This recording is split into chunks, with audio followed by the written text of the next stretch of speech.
call the meeting to order. Has everybody had a chance to review the minutes from the July 13th meeting? Is there a motion to approve? Move. Moved by Justin, second by Randy, all in favor? Okay. Sheriff report. Jen, do you have anything for us? New business, Keaton, you're up. Tell me to stand in the middle. You don't have, you can do whatever you want. You can sit there if you want to. So recently I was elected obviously as the fire chief for the city. During that time Dan had retired, and we also had another guy retire the other night. So we, as a department, did request for people to put applications in. We did vote on the department of adding two guys, Kyler Swigert and Kurt Kennedy. Both applicants seemed very interested in wanted to put the application in, so I guess I'm coming to you guys for approval to add those two guys to our department. Anybody have any problems with that? Do we need a motion? Yeah. Okay, do we have a motion to approve those firemen? So Moved by Randy, Second. second by Justin, all in favor? Okay? And just make sure that they're gonna have paperwork to do with Jamie, just tell them to stop in. So yeah, we have the commission meeting is Friday, so once we get them on board, then Yep. probably shoot for next week to have them come in and go over everything with you guys. Okay. If that sounds good. That work? Okay. Do you have just a couple minutes? Yeah. We'll discuss, had kind of an incident come up with burning in the city limits. And so I looked at our fire code and I sent our current fire code to Keaton, as well as the open burning permit application that we have, which we didn't have one. So the county uses theirs. Their policy, they give the application, and then when they call in, they ask them what they're burning, and their permits are good for a lifetime. So once they get one, they just have one for open burning.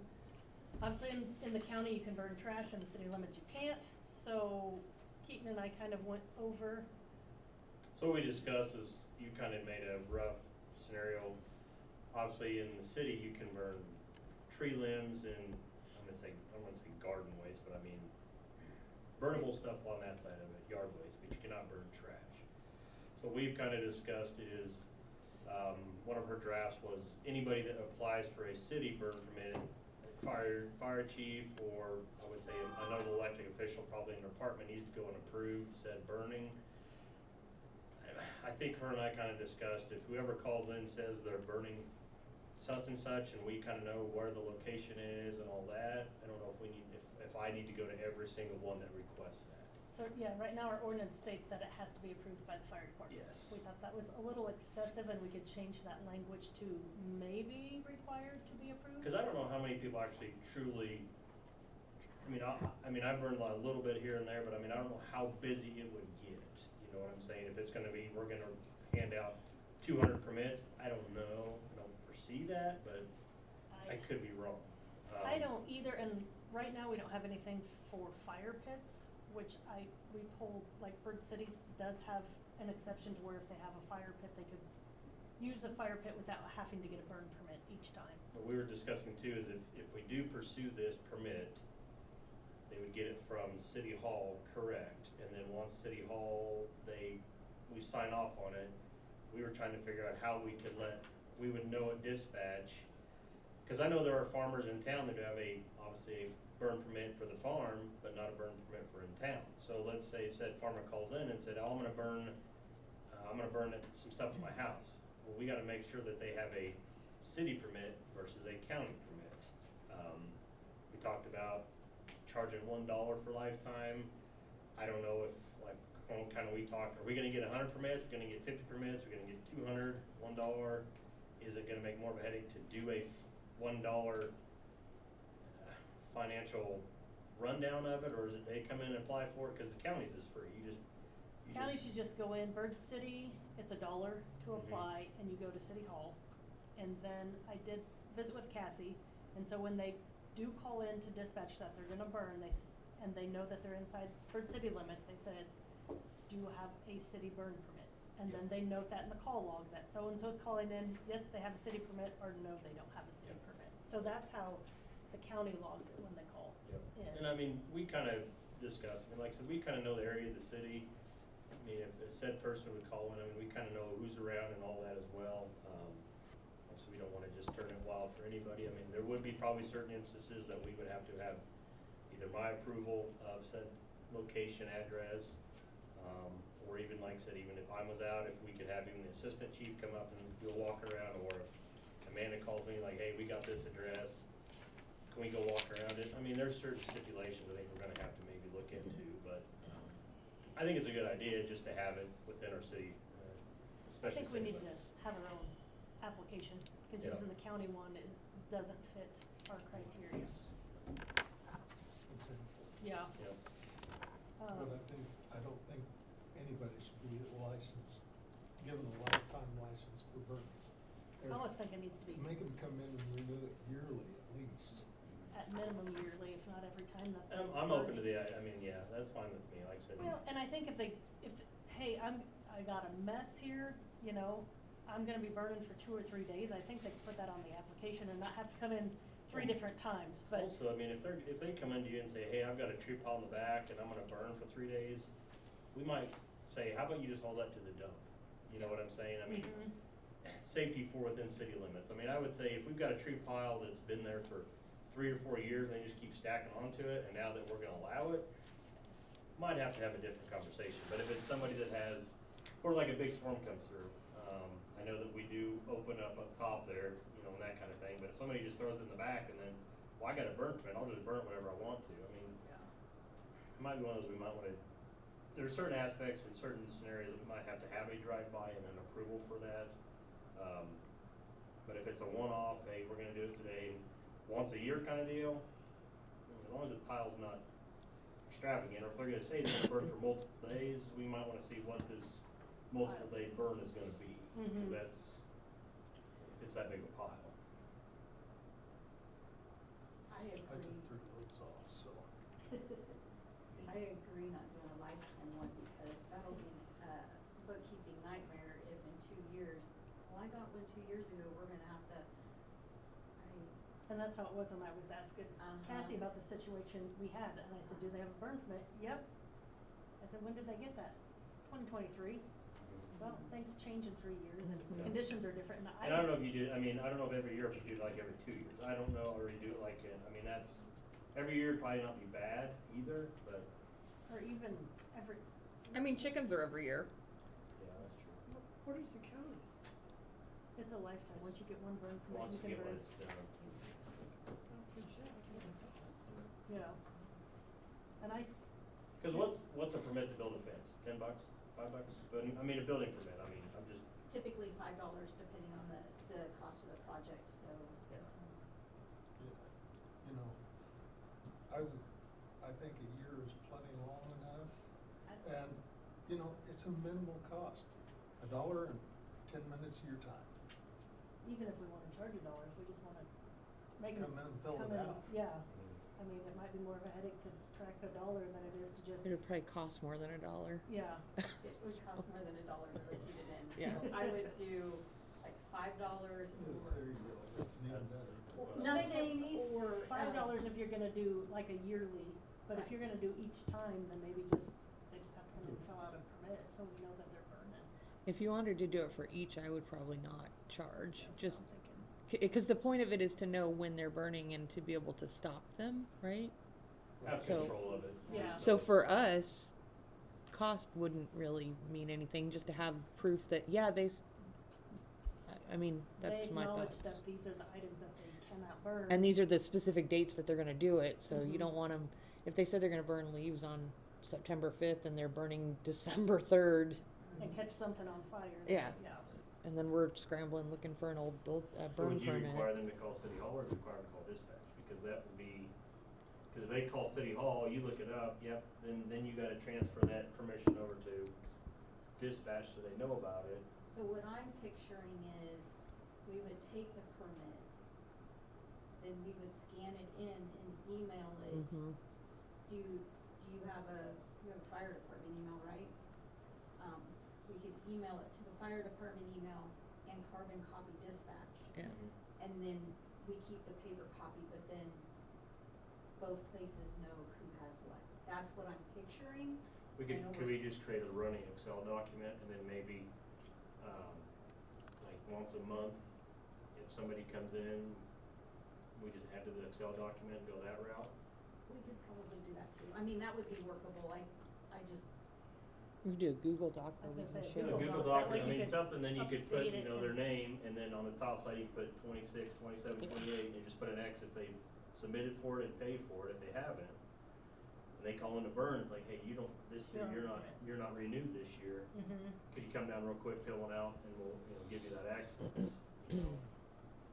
That'd be the only, that would be the, kind of an easier way to track it too. Only problem I see with that is the problem that I have, because it's always Saturday afternoon when I find out that I'm gonna be burning.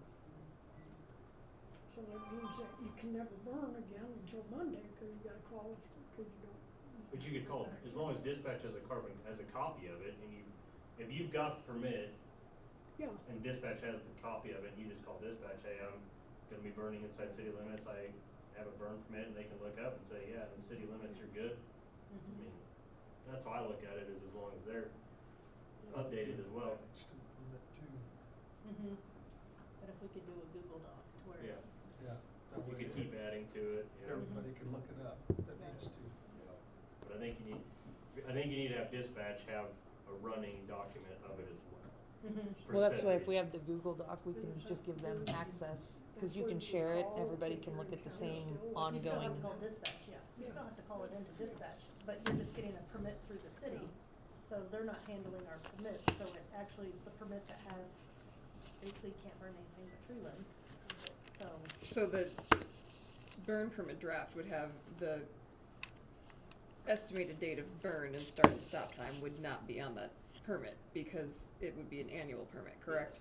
yeah. It'd be an annual permit, you just would call into dispatch saying, we're gonna. like- Right, but, like- right, so I understand what you're saying. My concern is the paperwork and how this is gonna get worded. You So would have to change. the draft so would be basically this- amended to I- the second.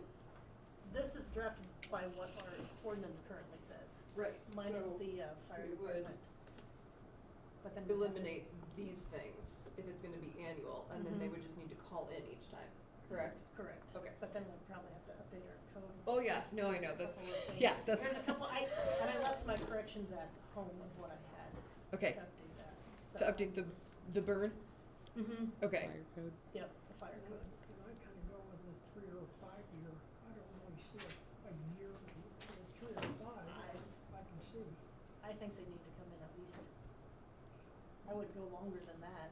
Do you? I mean, Well, the only thing that would get you, like somebody sold their house and residence change, you know, you gotta keep on top of that, you know, just so if somebody changed houses and they do wanna apply for a permit, you know, and they look it up, well, this is new buyers, we know what's going on, we need to redo that permit, yeah, I mean, but I agree, I mean, I don't know if you did a $5 gets you 5 years of a permit.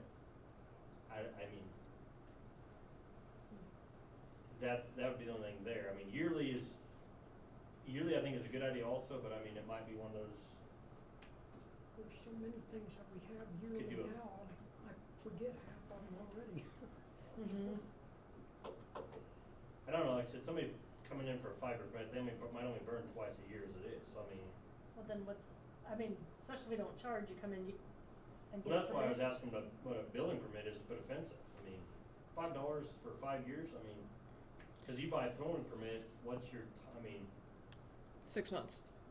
to use it within that said deal, but I mean, I think for us, then again, you have to look back. When were they in those? Oh, it was Mhm. 4 years, so now they got another year. I think, I thought we were doing it for each, but I would say either each instance they wanna burn or Or a add year. a maximum a year yeah. and just have it annually renewed. Because they can come in January when they're paying their city bill or they're downtown, fill it out in January. We do our thing with it. I mean, it's not that hard to drive by City Hall at least once in January. And if burning's important to you, throughout the year. They can do it when they're coming to do their dog tags or their other city business. It's not that hard. Well,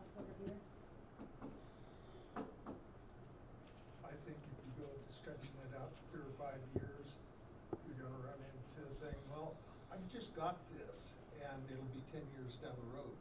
And then you're gonna have people saying, well, I already paid for it once, why should I do it again? Well, that's what I don't. Let's make them yeah. do it every year. Then it's not a question, you either redo it every year or do it once when you burn, and if you're not gonna burn again for another 5 years, fine. Justin? I don't know what, I guess my question is what, let's say the person doesn't have a permit, they get it called in, sheriff goes up there, yeah, they're burning that permit. Is there a fine amount, you know? That'd be The my- default is up to $1,000, and I mean the council can set a set amount if you. So that's another question I would have, I mean, Well, I mean, and the council can set a set amount. My advice to the council on this might be to leave it open, because if somebody's burning without a burn permit on a day where there's no breeze versus if someone's burning without a burn permit on a day where there is 30, 40, 80 mile an hour wind, Yeah. I mean, it's not one size fits all. And so if the council wants to set it so it can just be written on the ticket and this is what it is, of course that's up to the council's discretion, but I think that in the conditions surrounding the burn, how big the pile is, what the pile is consisted of, if there's wind, if there's been moisture, there's so many factors that could go into what could the damages be, that obviously we would ask for, at least I would in municipal court, I would ask for a higher penalty in hazardous conditions than I would ask for on a sunny day where there's no breeze and there's just been a lot of rain. But again, it's council discretion. and I think also you should put on there a timeline, you can only burn between daylight hours, 8 to 6, shut it off after 6 o'clock. I mean, Yeah, Could that'd happen be the later. other thing, because you wanna make sure the fire's out before By they go dark. to bed. yeah. Mhm. And we've been on runs, it's 10 o'clock at night, people are burning, why are you burning? Well, I mean, the wind went down. Oh, seriously? I mean, Yeah. At least that- call it in. yeah, next time call it in so they can tell you no, yeah. Yeah. So, What do you guys think? Yearly? Annual? You wanna charge it $5 or? I don't have a problem with it being free if it's annual even, but, Basically, charging it's something so for you can people's get time. location, so that they know what they can burn in the location, so cost-wise is whatever. Like free. Free? Okay. We'll get those changes in on maybe. 8 to 6, yes, daylight hours. Was daylight, 10 o'clock. yeah, but I would say, I I would would- say nothing after 6 o'clock. Like 8 to 6 or between the hours of 8 and 6. Yeah. Okay. Because you really want the fire out before 9 o'clock. And weather That's when my permitting. marsh morning walk will do. Well, and during I summertime, think it says yeah, weather we can make permitting, it 10 doesn't it? o'clock. I didn't Um, know if it did or not.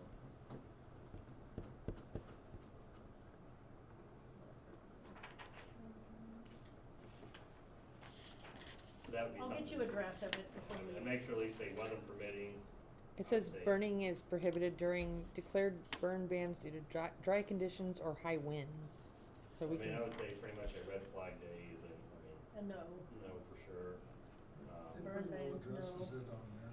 yeah, and this all came from the ordinance, so, I mean, even if you look out right now, I mean, we're not technically red flag or anything like that, but it don't take long, something will go off, so, yeah.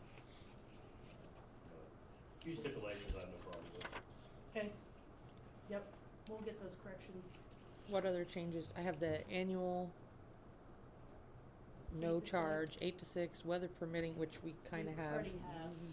This is irrelevant, this is irrelevant, this is irrelevant. Take those out. We're gonna add exceptions for fire pits, correct? Or do you want them to That- permit annual if they're gonna have a fire pit? But the, I mean, technically, if they're just getting an annual permit, Cause even now, even on our side of it, we still have guys that call in that, hey, we get a fire pit going. yeah, I mean, I'm not opposed to them having to get a permit. Yeah. I mean, But it if doesn't we're not say gonna on charge permit anything. on that. It says you don't need a permit when you're doing, same as a grill. Correct. The fire pit, I think. is No, it doesn't, it says it right here.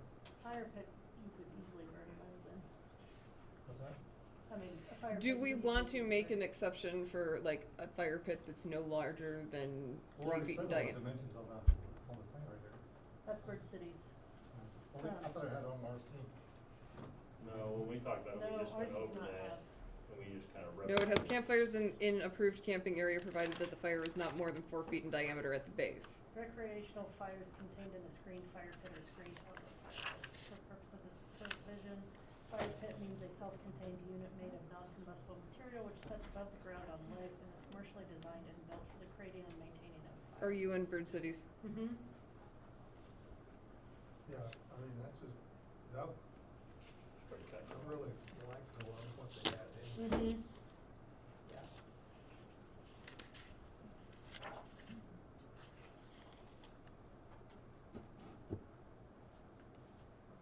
It says the same thing, campfire approved camping area provided that fire not more than 4 feet diameter in base. Oh, Right, that's- but then- that should be ours. This I is pr- Bird Cities. Oh, is that Bird Cities? I So thought I ours, printed ours, 1 through 5 is the same. 6, subparagraph 6 Mm-hmm. in Bird Cities is the recreational fireplace. Mm-hmm. Or the, not the, excuse me, yes. Recreational fires contained in a screened-in fire pit or screened outdoor fireplace.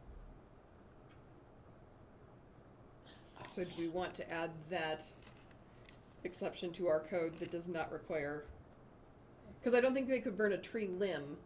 I don't think they could burn limbs or trunks in that contained, in a contained thing. No, those things, I've got one. Basically, you're gonna put firewood in it like you would put in a Right. fireplace. And that's about as big as it'll go. Well, some have big fire pits, Some of them, fire rings. The thing about, like I said, on the fireplace, is you usually have a controlled environment. Usually you have people around, you're monitoring it, somebody burning tree limbs might be a guy on a Saturday afternoon, he's got a hose and he's just sitting there watching kinda deal. Yeah. The recreational, you're a little more controlled, You're good if we add the commercial fire pit? yeah, Okay. as a, So we're adding the exception, so you don't need a burn permit.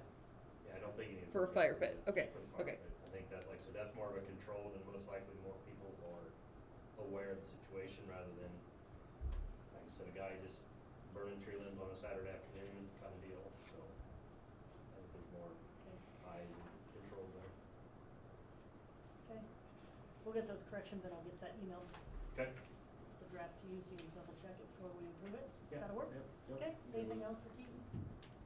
All right, thanks for coming. Thank you. Yep. Travel Park.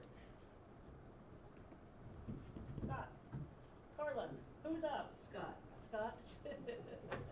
Well, first of all, we want to thank the city crew is now mowing our buffalo grass. And I told Mike the other day, probably once every 2 weeks is all he needs to mow it, so it's not every week like the regular grass down there.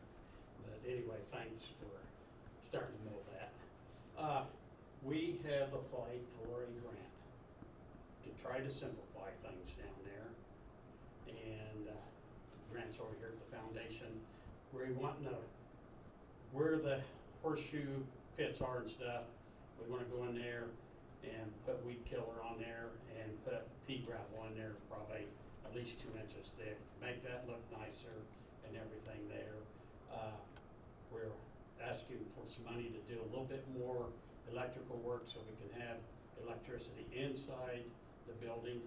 We got electricity to the building, but we don't have anything in there, so we've got, gonna try to get some of that done, where basically all we're gonna have is lights in there to use and a few outlets. And then some plumbing stuff. Both restrooms can be refurbished with not a lot of expense because they will work. And in fact, we've got one temporarily working right now, so we didn't have to bring in a porta potty. And the grant money should pay for all that, which simplify things. And then, we had an area where we thought we'd put pea gravel. We've kind of, late today, started a discussion on that, but that wasn't smart. And so it's a little, just a little spot alongside the volleyball court. We thought pea gravel there. Some of them thought maybe a sandbox or whatever for the kids to play in. We've decided that neither one of those are gonna be practical because they'll throw the sand or the pea gravel everywhere. So we think we'll probably go back with grass there. We might have an opportunity to get some grass later this fall. And so if we do, that's one thing I talked to Mike a little bit today, Dan, about if we go with the grass there, if he thought we could hook up a few of those sprinklers along that edge again. He thought it wouldn't be too hard. So, I mean, if the city can hook up a few sprinklers along that one edge, along the sidewalk alongside the scout hut, that would water that little area of grass we're talking about, and actually make it easier for him to mow anyway. So he could just go mow right around there and stuff, and be a lot simpler and look a lot nicer. What else? Right, so sprinklers there. The bathhouse is very utilitarian, it's gonna be very simple. One, stool In the on hall. each side and a sink. Everything else will be capped off. It's all still painted from prior and looks pretty good. Some of the, all volunteer here have gone in and, power washed it. And so and all it had right now was natural sunlight, so it was a little tough if it was dark out to use it, but we had it in case of an emergency. We do have some sort of lock or key on it, and we also have installed security cameras since the last round. Otherwise, we're hoping that this is pretty much tap. This is to begin with, we talked about a walking path, well, around the outside. That is just not gonna, the cost of that, trying to get the curb and street and everything in a cutoff point, that just wasn't gonna work. So we're hoping that this is gonna take care of a lot of the weed problem, some sterilization in that parking lot. Anyway, we're looking for a grant less than $10,000. If this doesn't work, then we're gonna have to go back to the drawing board, but we're hoping that this is pretty much then, that will be it for improvements or what we see as the tap part. Looks pretty nice, looks real nice, it's getting used. Like everybody else, we've had some weed problems, but we've addressed those with the help of the city and volunteers. It's a good problem to have when you have rain, right? Yeah, now it's Yeah. the other side of it, but. Mm-hmm. There's usually somebody down there quite often, especially on the pickleball courts. I mean, I've been down there morning, starting water and whatever. Somebody will show up and I don't even know who they are. I don't know a lot of people anymore in this town, but, we played a week ago Sunday night, we played Friday night. We had quite a few people show up for both of them. So we're gonna try to start doing that hopefully maybe every Friday and Sunday night until sports start, which isn't very far out there.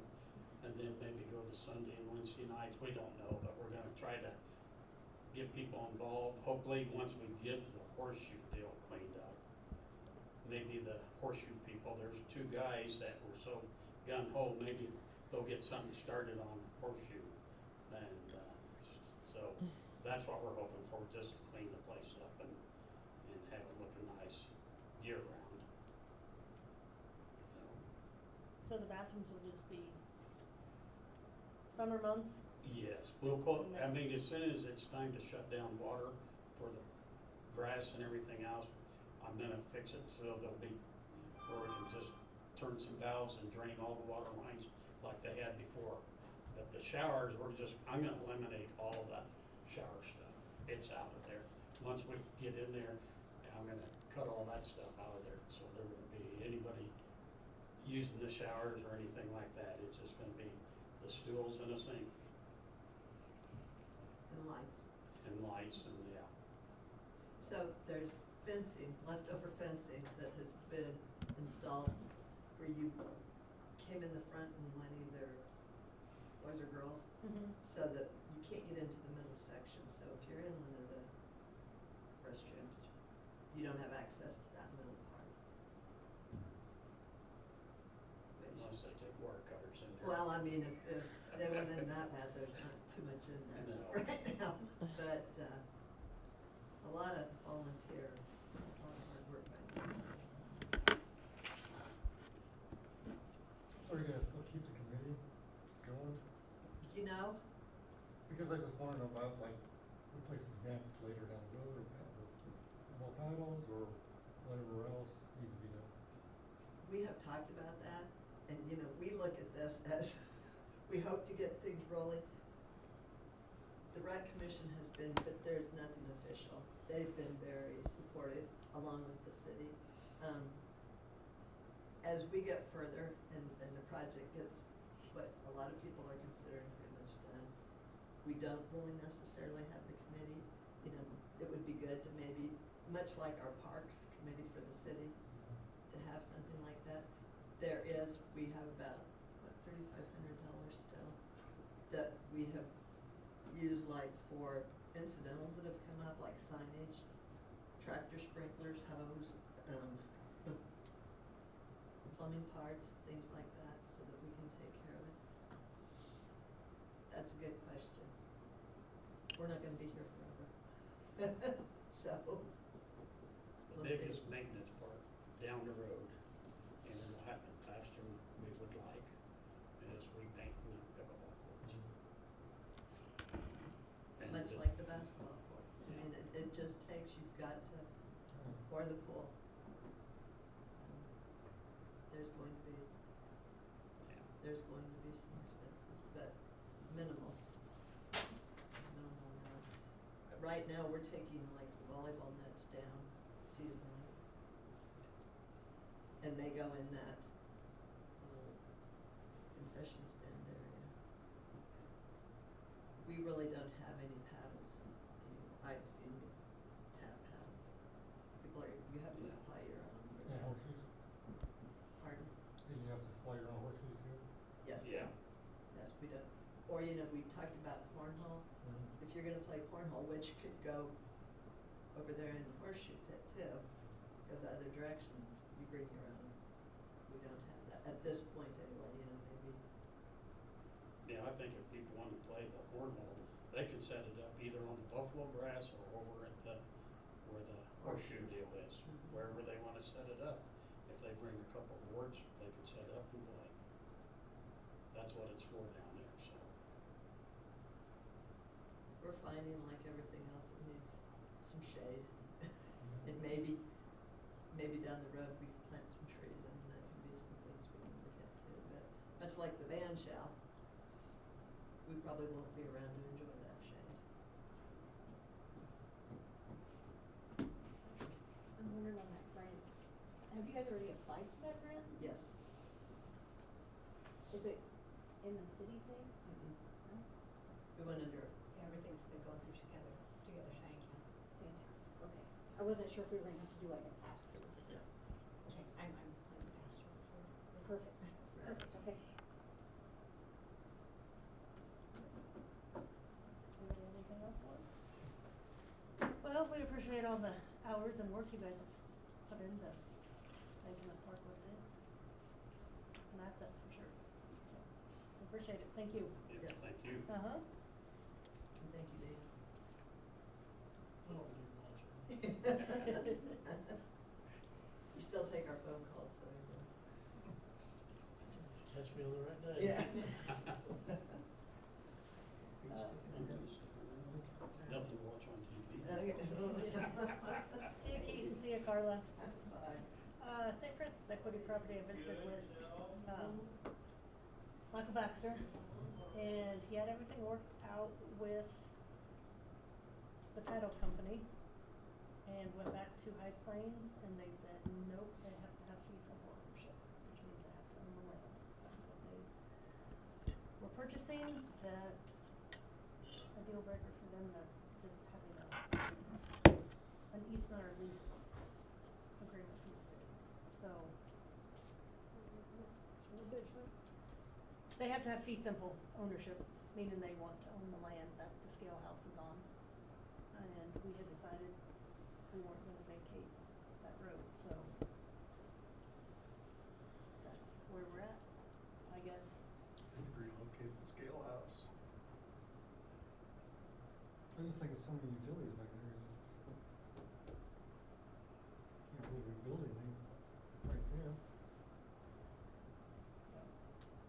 This, that should have been thought of a long time ago. But it sounds like they didn't get a building permit when they originally did that. There's not a building So permit for that's this, their yeah. problem. Yeah. Okay, I'll let They Mike. had to have known that when they put that in there. Well, I don't, do you know, Scott, from what we could call, was that back in the nineties, Jim? Gosh, it's been so long. Oh, man, we looked that up, but I think it was back in the nineties when the Equity added that scale house and the scale to the north of their building. We found a building permit, but it was never approved, and they built into the city street. So where that scale, and that scale house is actually where our road right-of-way is. Mm-hmm. So we don't, none of us know what the circumstances were because it wasn't approved, so we don't know, That was actually even before I got on, okay? so I don't know. Cause I wanna say it was 94, 90, I can't remember now, mid-90s, I think. So, we have no explanation if at that point they realized that they were in the road right of way and they went ahead and did it anyways, you know? If they knew there was a problem then and they were gonna fix it, the Equity and the city somehow come to some agreement and then it just got dropped and nobody ever, I don't recall anything. so there's no approved building permit for it. So, I think that if you go back to that, of course, that would be a question for lawyers again, but, Mhm. if there was never an approved building permit, I think it's just they're out of luck. They can purchase the property minus that part, fill that back in and put in a scale house that's appropriate and on their property. I know it's expensive, but if they really want it, they'll do it. yeah. And I think that's what Plains is willing to do now, the Equity will lose out on that sale, but. What's gonna happen with the way it is right now? If they're already there, if they don't sell it and they continue to operate, we're only gonna be, gonna put that way. I don't know, didn't we talk about doing some sort of lease agreement? I think we Because talked the, about the that. containment is also in the city right away, which would have been, since you and I have been on, and I think there is a notation on that building permit that it was already built prior to getting the permit, and it was approved contingent on if there was ever any issues, it would be tore up at their expense. So I think we had talked about just doing a long-term lease agreement with them, so we could Yeah, I just, think it did. cause I think we were gonna do one for the Equity and then High Plains if they bought the scale house, so we could just do one lease agreement for both properties. Is everybody good with that? That's our only option, I see. Okay. Property cleanup?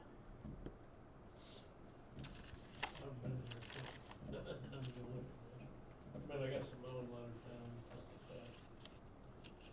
Where you've started cleaning up the RC trash. Mike Sherlock got ahold of me yesterday, he did buy some stuff down there, so I just told him to get one from down there. I'm gonna swap it back out and increase my load, I'll do that. Anybody else have anything on The property cleanup? property cleanup spreadsheet should be in there for you guys if you wanted to just kind of review, just for informational purposes. We were gonna try to start keeping that up to date and bring it to all the meetings, if that would be more helpful for everybody.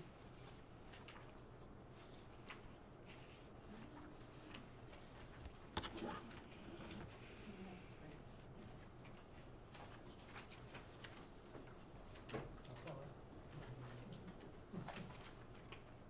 Just in front of the Outlook email. Just in front of it. Oh, I was getting worried I missed you. My noise.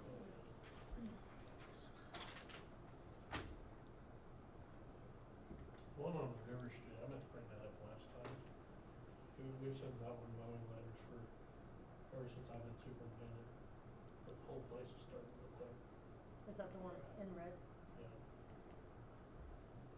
I mean, they got all that siding laying there, and they've never done nothing with it, it's just laying there. Mm-hmm. All the wrap on the house is peeled off. Would start to show that. I don't know how you guys wanna pursue that. Would we have to issue another? We issued a letter, it looks like in January. No, how was that just for mowing? That was property cleanup. No, that was clean. Would we have to issue another one, or could we Well, I, issue a citation this far, removed from it? I would.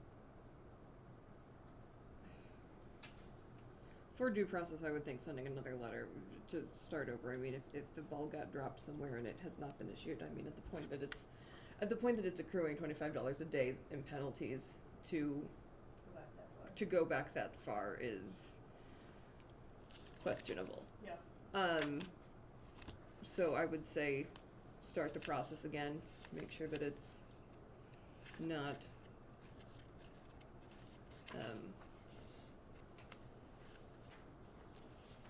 make sure that it gets a citation and that it's not 6 months later.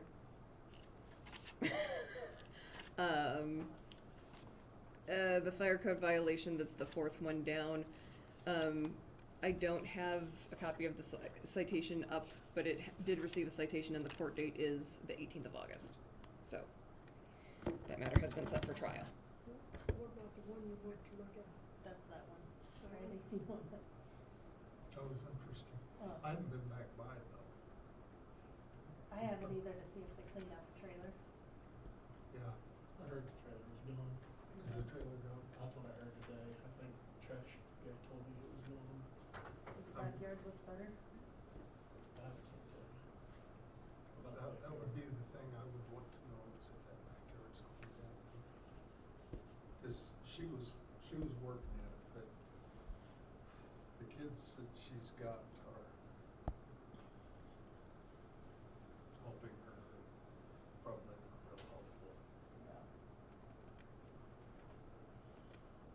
Well, I guess my opinion on that is she was issued a citation because she was in violation. She still needs to pay, I would say, pursue the citation, but if she doesn't wanna have another citation, she's done what she needs to keep from getting another citation. Correct, and that's why we went there to help her, so she doesn't keep getting these. Cause that's what she was, what As I far have as to the do. citation, it needs, I mean, we can't dismiss that. Everybody agrees with that? Okay. I will be in contact with you regarding evidence for the same, because I will need to have a summons for the witness to testify in municipal court. Yep. Okay. Anything else for cleanup? Projects pending?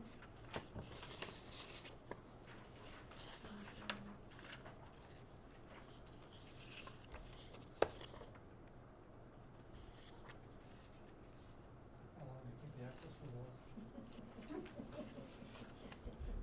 Has anybody been up there since it rained What today? were they doing to it today? I didn't see, where were they at? Already? All along the frontage of it, looked like, you can see the they've done, we're doing something on it,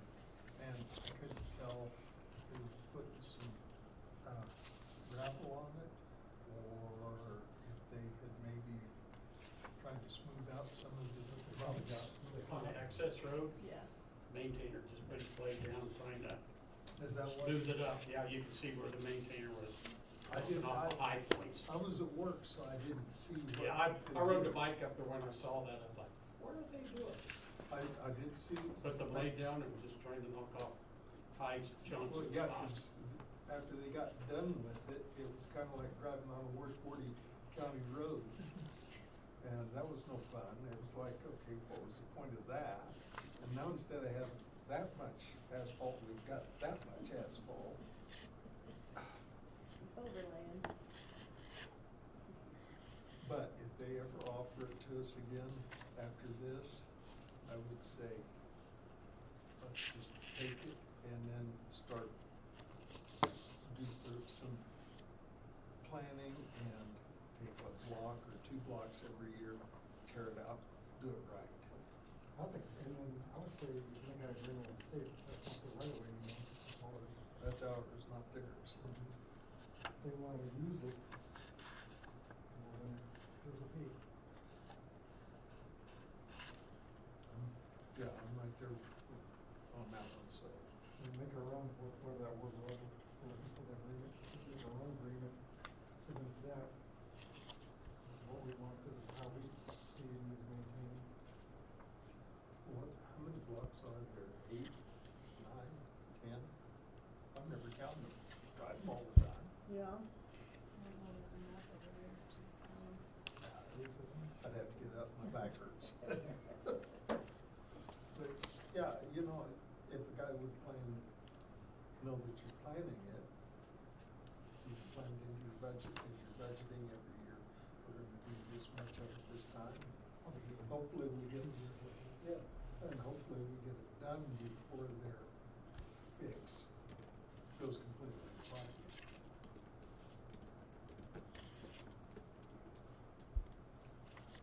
Yeah, it's awful. Well, it's better than it was. It's walkable. It is better than it Better than was. it was. It's walkable.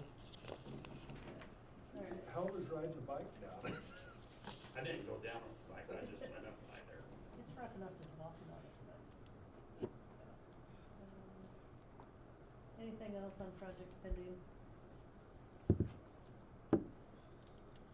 Just out of curiosity, one of the Main Street, Washington Street beautification Mhm. thing, who else on that committee? Justin, myself, Chris, Carla, Dara, and Melissa Sparger. Is anything, No, we need to get something planned, because I did have to find it, I did type a letter that we were gonna send to the businesses and say, we're looking at putting trees in, kinda like feedback from the businesses on who wants them, who doesn't. Not saying that we're gonna go with what you want, but we'd like to kinda have some feedback. well, I think as long as, in my opinion, me personally, if you take a tree out, you put a tree back. This is northwest Kansas. You get away from that river, we don't have trees. So you take a tree out, you put one back. And if they don't wanna put a tree in, I like what 202 did. It's classy looking, and businesses would rather do something like that where those things set. That's fine, but I don't want to see just like flags poked out there or junk. You know, nice planters. You got planters in front of yours, don't you?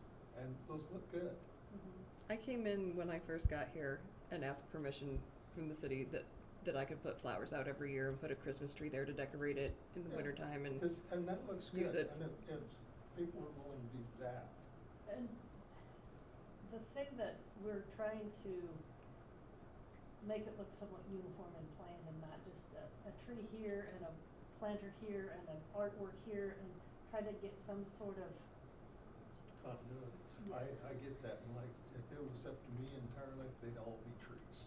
me too, Back, me too. back to the way it was when they did it originally, and cause it was gorgeous. Mm-hmm. We had the best Main Street in northwest Kansas, and we haven't taken care of it. When the trees died, instead of replacing them, or we put, and then we why would you put a 100-foot tall tree underneath a 30-foot line? That's what I was gonna say, there's a tree underneath the line.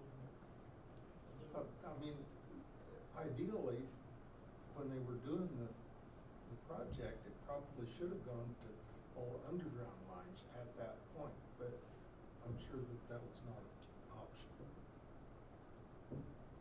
I'm sure that would have been really expensive. Even more so now than then, yeah. But, yeah, you know, putting appropriate trees in, something that's not gonna get 100 feet tall when they replace, and something like that, but still provide shade. Cause it gets so hot, as we all know.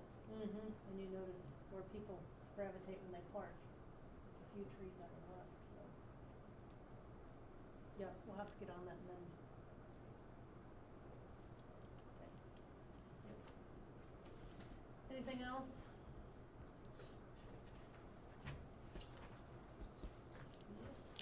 Not visitors, Chris. So I was here in May, and asked you guys about, applying for 2 grants for the, new park project. And one of them is complete, so, it is ready to be submitted. It needs to be submitted by July 31st, so, which is Friday. So, I literally have everything ready except it needs a signature, so that's where I'm at with it. So, I brought the form, I also brought you guys a spreadsheet if you'd like to see it, to see what we've received, what grants are pending, and what we still need to apply for, so share that with you guys if you like.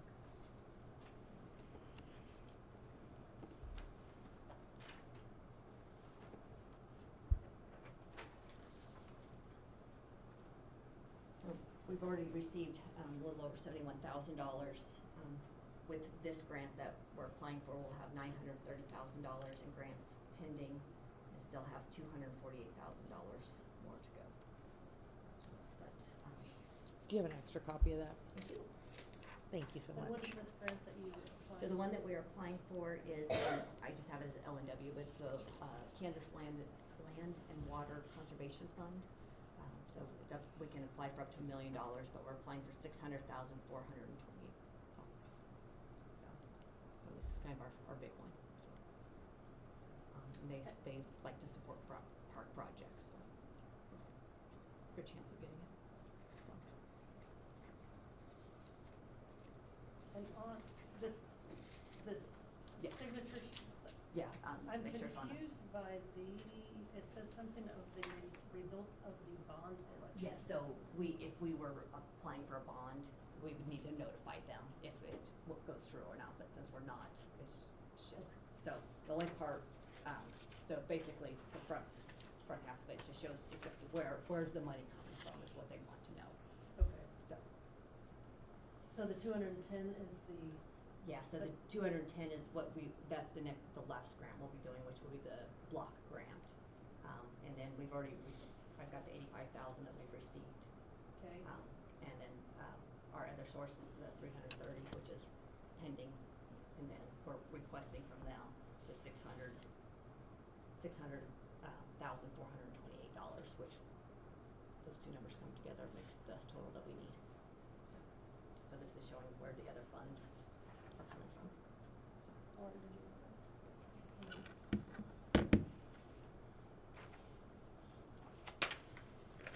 So just cause it says in there that we said we'll notify, there's no bonds. Yeah, cause so on the front page it shows where the bonds are and they're blank, so, yeah, so it's- Did you replicate our letterhead? I found it finally. I thought, I was pretty proud of myself. I knew I would have it somewhere, so.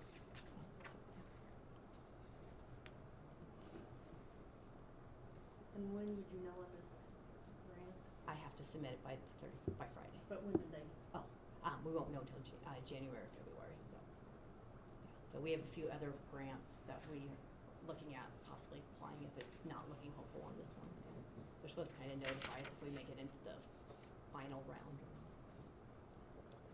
They'll kind of give us a heads up that we're not getting it type thing. Yeah.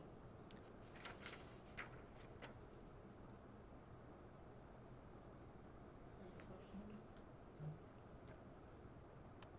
Any dollar signature or just yours? Just the mayor's.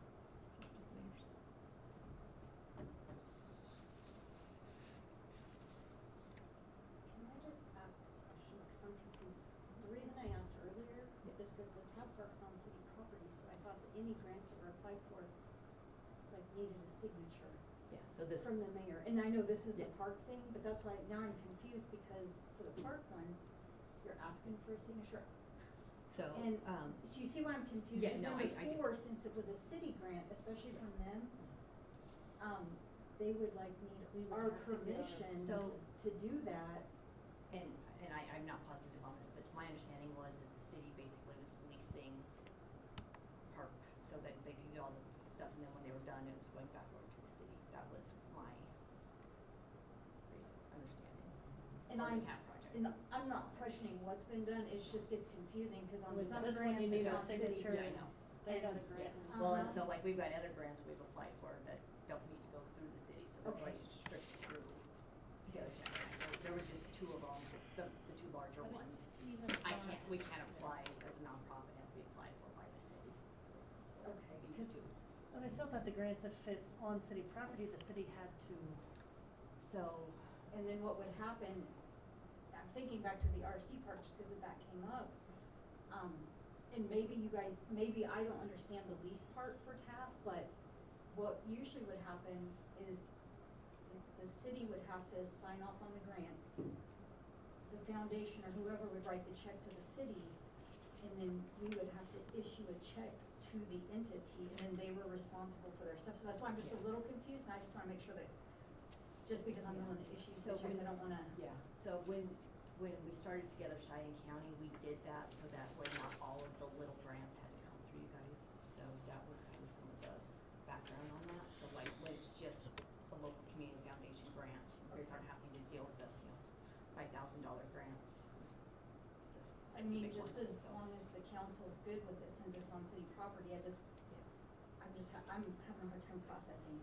So Yeah. that's why I'm Yeah. just trying to educate Yeah. myself, so I and I apologize for get that. that, And this is my why first the big one, I foundation just- does that, because you don't want somebody applying for a grant on city property, county property, whatever, and they say, no, we don't want that, like, Yeah, you know, and if there's. So like with the foundation grant, when you're actually filling it out, that's a question, do you own the property? If it's not, is it on a lease, who owns the property? So we do have to explain, that the city owns the property and explain that we're applying on behalf, for the improvement that we're trying to get done to the property.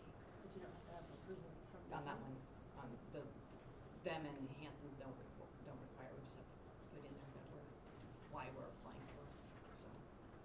Every grant has a different question on it, I'll just say, so, I have to do it, so. And I do have the full grant application, if you wanna go see it before the 31st, I can leave it with you guys. If that would, You need to see it. I don't know that pretty cut and dry for building a park on this property. Hopefully a nice one, Yeah, so. Everybody good with it? Yeah. issue. I don't know if they would have a question on what other source would be. There's So- $5,000 coming from unknown. And then Yes. I don't love that these don't say zero or not blank, and then it has this Well, text here, but. So it wouldn't let me zero them out, which, it's kind of a weird form, like I can type in certain things, but I can't change certain things. So I could put NA, which is what I feel like it should have. I Could you put 0.00? I did not try that, honestly. I can do that and then bring it back tomorrow. Okay. If I can, if you don't mind me If you bringing wanna it to the try office. that. Yeah, if the, Yeah. Yeah, perfect, yep, That'd be that'll easy. work. And then I guess my question about the 85, So. I don't know if that's gonna be an issue. So how we handled it in the actual application. Cause it probably hasn't broke out in there. Okay, as long as it, Yeah, so basically the same form that you guys got, so showing where's all this funds coming from. okay, I didn't get a copy of that form, Yeah, so. oh, I'm sorry.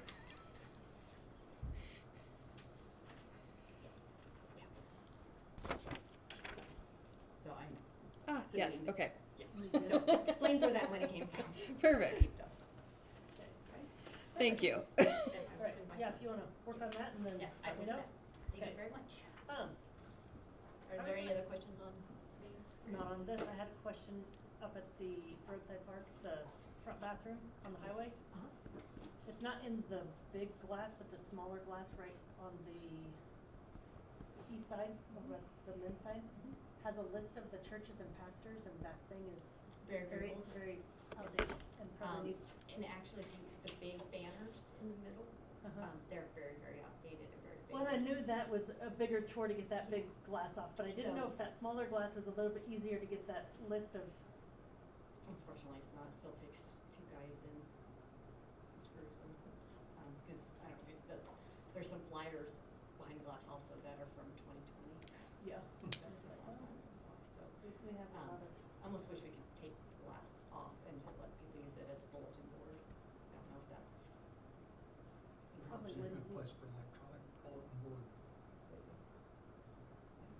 I That way it looked can kind of be at some updated grants to see about occasionally. kind of redoing the front area there to make it to where we could get the, so we had easier access to open the glass, you know, actually, ones that are on hinges. I had Jesse Baxter look at it to see if he could like weld in hinges or something to make it more accessible. He said it was a much bigger project than I thought it was. He said it'd probably be smarter to replace them than. yeah, well, like I said, I knew that big one was a chore, but I didn't know if even Yeah, that the little smaller one, ones. cause I'm like, that is very Yeah, it's very dated. So, I think I will get with Dan and see if we can get some new sheets at least on the little one. Yeah.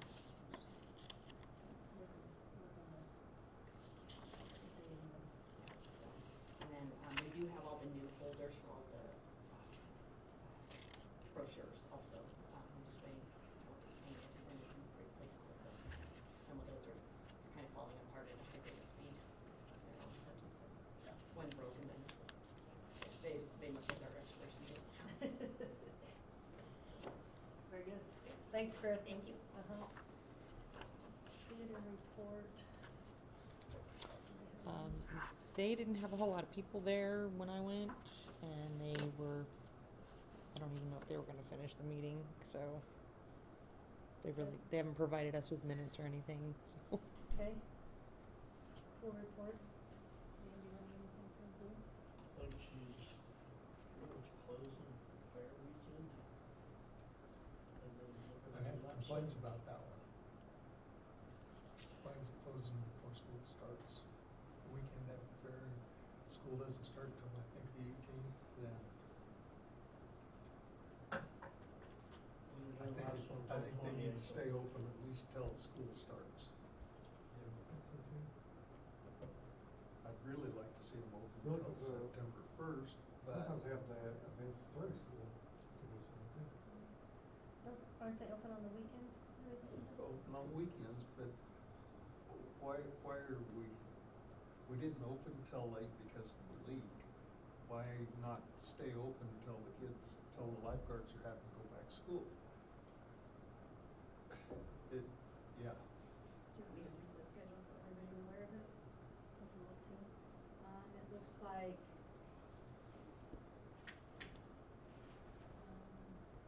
I'll start with August 2nd, 2 to 8, August 3rd through the 8th, Monday through Saturday, 1 to 5. August 9th closed, August 15th and 16th, and 22nd and 23rd, 1 to 5. Lap and aqua size schedule will remain the same, with the last day being August 28th.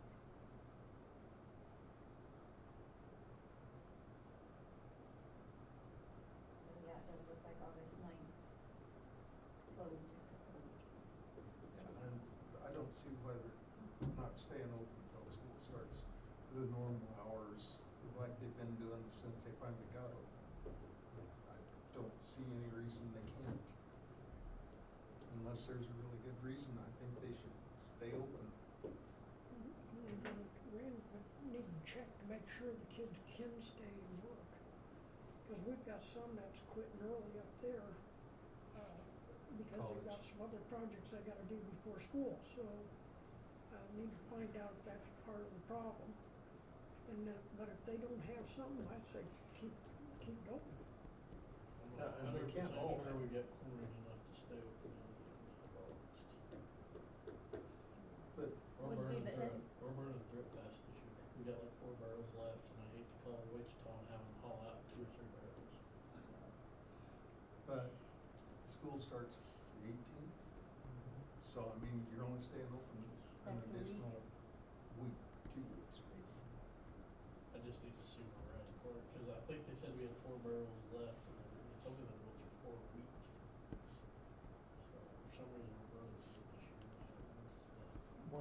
so much with less time on it? Well, at the beginning, you might dump a lot right out of the Right. ground. That's just, I get why we went through a lot the first of the year, Right, but not the season, but second. why now are we going through Yeah, so much? I can't answer that, I don't know. It's all automated and does its thing, nobody's, I mean, I don't know if anybody's checked it as far as if it's actually set right. I mean, I haven't heard nobody complain about Wage area yet. they don't test the pH level every day? They No, just- It's automated, it's all, But they don't go and test it? I'm surprised that the Letters don't go in and actually test it no, I themselves. can't even find this stuff. Mm. I wouldn't look for this stuff, but I asked Kelly about it.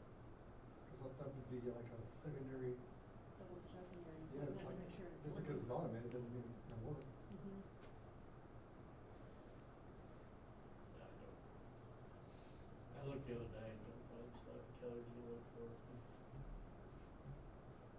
Cause I asked the same question, we used to run around 2 barrels a week, now we're running 4, so it's a ton. I'd be checking into it. Cause we bought as much chlorine this year as we bought for all of last year. But we're down to 4 barrels, and like I said, you don't wanna buy a bunch extra, cause then it sits there and it ain't as good at the beginning of next year. So you burn through real faster, it's not as good either. Yeah. I mean, water wise, we're holding where we should be, so we're not dumping the chemical in the ground, so I don't know. I'm sure the heat has a lot to do with it too. The more kids that are in it has a lot to do with it, using more chlorine.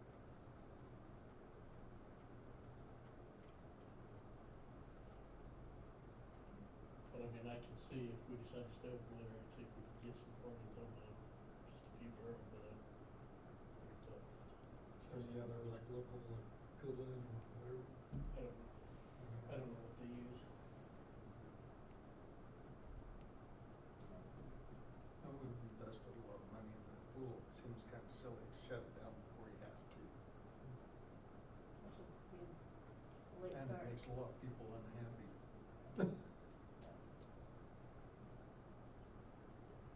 Okay, well, you can look into, I guess why we're going through so much chlorine and if we can get any.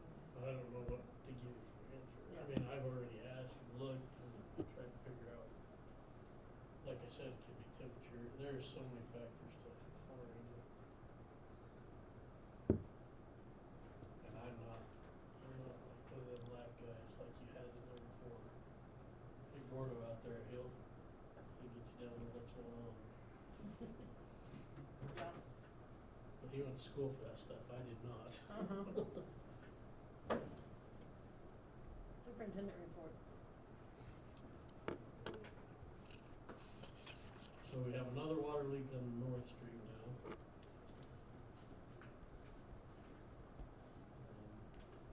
Were these the same leaks that you're trying to get replaced all the pipe? The one on North Street is not, that's a new one.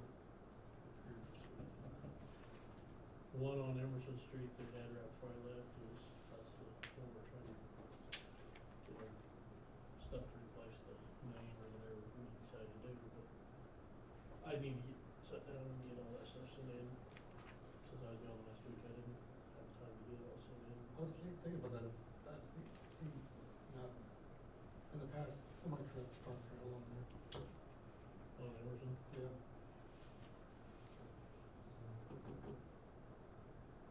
But it's got a bow in the pipe too, I'm sure you think. Yes, I think so, yeah. And the sewer, so that's probably part of our problem. That it's cast, so once it starts giving you problems, you just don't. I did get some of that sent off today and waiting for quotes back on it, so. Hopefully I'll have it by next meeting, all that stuff. I need to purchase water hertz for the meter reading stuff. 21 hertz will be $3,185.07 from Dutton Williamson. Do I hear a motion to approve purchase? Moved by Randy, So second by Justin, all in favor?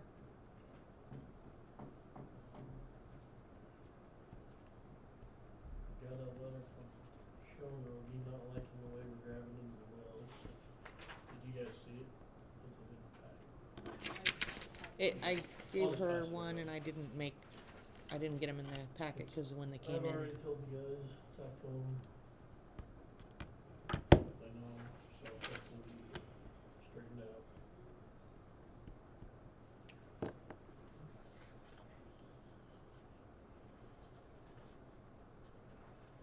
Yeah, I haven't done any more of the bucket truck thing, I don't have a list this time, so keep it going. Here's the original, if you need Keep it. the power system, we're gonna start looking at some of that stuff. And I will do what I can to have somebody in a sweeper by the end of this week. I have to plant them there and tape them in, I guess. I Did you get don't the know. room changed out? Hopefully it Oh, won't.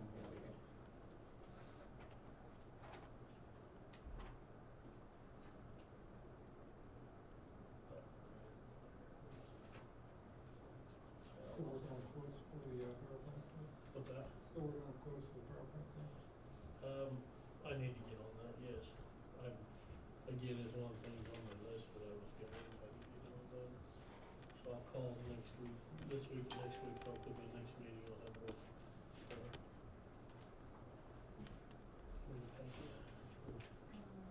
Basically Verizon says that they wanna terminate the contract with us on the water tower stuff, they're gonna come out and remove it by July 31st. Everything that's on it that's theirs, so. I'm all for it. Have any way to know what all's theirs? Huh? Do we have any way to know what all is theirs? Not up top. I know what's theirs down below, but I don't have a clue up top. Then we'll still have AT&T on there. But someday they're gonna wanna paint that water tower and all that stuff's gonna have to be moved or taken down. just have them take it down now. Yeah. But I kinda thought we need to get an inventory of who has what Who where, owns what? Yeah. and, that way we know when they wanna take stuff down or say they don't have anything, make sure that it all gets taken Of off. course, if Verizon takes down AT&T stuff, the two of them can fight, they're big enough. Yeah. It's probably all, that's got a nice cool vulture stuff. It's been a fight to find out this whole mess because they were very insistent that they had no equipment here until Dan took a picture and I submitted that in the landlord portal and I said, you do in fact have equipment here and it has power and within 2 hours, the email string lit up and they had no idea they were. So they actually got on it fairly quickly, I would say. It's been interesting. They literally did not know they had something here with power. Yeah. I just assume they all come down, but Yeah. anyway. Like I said, we got a tower back here if they wanna run a tower, that's doing nothing. But, okay, the water park you talked about. School's gonna redo their sprinkler system, their whole front yard basically, and we got a 2-inch valve out in the street that is the only valve we got to shut off that sprinkler system and it leaks, so that they're wanting it fixed, but I don't know if that's. Is it in the street or in the parking? Well, it's in the parking actually, it's in the parking lot, but. I mean, if we're gonna do it, we probably need to dig it out, pull out a 2-inch line and, I think Ross can give us tomorrow or something, just have him cut it out for you. yeah. I mean, we could do that if you guys want to tear the street out, or bore it in, dig on where to find the old one and see if we can tap one. I think that would be the way to go down, instead of waiting. We still gotta move the meter. Yeah, we'll move the meter and all that, that's no problem. I'm just curious about what you gonna do with the street, you wanna tear it all the way across the street, put the main line across the street. Unless they can board it, but I don't, I mean, So I'm gonna see, I was gonna talk to Bailey and see if he could bore like a 2-inch line in there. I know he's got that small boring machine thing. yeah, I think that would be a way to go there. Then we just gotta dig up where the main is, find it. And there's a gas line that goes through that too, too. Yeah, I thought about that today. Yeah. We'll just have to see what we can come up with. If we can't do it that way, we'll have to cut the street out, just do it that way. Unless there was gonna be up there digging too or something. Yeah. he could help us if we need help. He'll just give us a little bill. But I guess the other question I had, do we want, I mean, they wanna get started, I know, and I don't know if I can free everybody up quick enough, but I don't know if we can get it done before parade, or should we just wait till after the parade? And then do we wanna cover most times somebody gets a new tap, they pay for the tap. Are we gonna cover the tap, or are we gonna split the tap with them, or are we gonna, basically, I got a call here a while back, that said, I'm supposed to push you on getting this done, but I'm not that kind of person, when you can do it. I said, what are you talking about? We've got 2 inch valve in the street. I said, you put me on hold until you figure out what's going on. Oh, well, we figured out what's going on, so now they want me to get up here and stuff. Okay, so, They want it done. right, Half an hour. right. They can wait till after. They give it right. That's why I'm saying, we kind of, I mean, ball's in our court, in my opinion. If we wanna wait till after fair, we wait till after fair. I think it's better to wait till after fair myself. We have them pay for the tap, But yeah, at least that's that's the their, thing. And we may not have to completely tap, I mean, if we can dig it up and get that old one off there, we might be able to reuse that.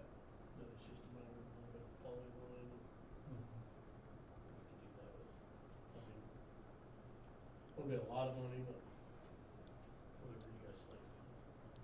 Great thing using the same pay.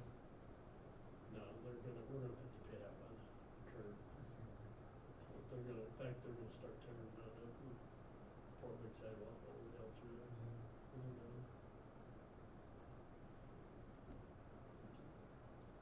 in the building, that's that. I saw it in there. Yeah, I was gonna bring that, I was gonna bring building permits up at the end of this. We got them after the agenda went out. Okay. That's why We they're, didn't have anything on the agenda, so I'm like. yeah, no, we got it. I got it on the bottom of the list. Okay. So. I just wanted to see what you guys wanna do with that water, cause I told them I didn't know if there'd be a bill, if there was, I'd have to do some figures together and. So I know we kinda worked with school before and vice versa, so but. I'm just bringing it to you guys, you guys are the bosses. What do you think?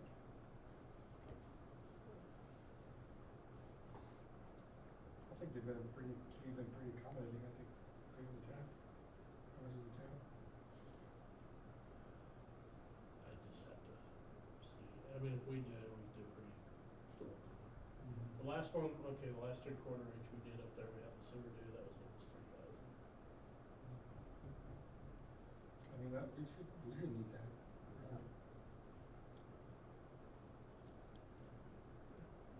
I can talk to him once or unless we're, like I said, unless we're lucky enough to use every, the other stuff that's there, then it would be fairly, a little lot. Cause we pull in that blue core pipe and it's like less than a bucket foot probably. And then the meter pit and all that, we usually set. I don't know, we do charge for meter pits, don't we? Taps. You procure the bill, I just take the money. Yeah, we do charge for meters and all that, so I guess I can figure out what it costs and Okay. we can go from there. And I do have a few applications I need to go through, a couple younger kids, but I'm still worried about how we're gonna train them.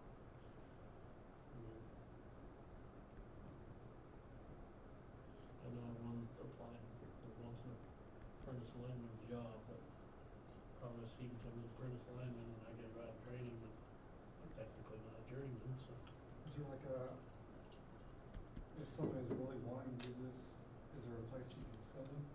McPherson's the only place, but we'd still have to do some of it here too. But they give them the, They do some of that, yeah. yeah. I haven't really looked at the McPherson stuff, read some stuff on it. I guess, but it's through KMU. Okay. Look, if we can get them, do what we can for you. The Rural Water Conference, I'd like to take 3 guys. I think maybe I can get one more certified. Taylor would certify because he's been jumping in the water on that weekend, so. They were run into the one last rooms we checked on that were close to the convention center were gonna be about $3 grand for 3 people. I didn't know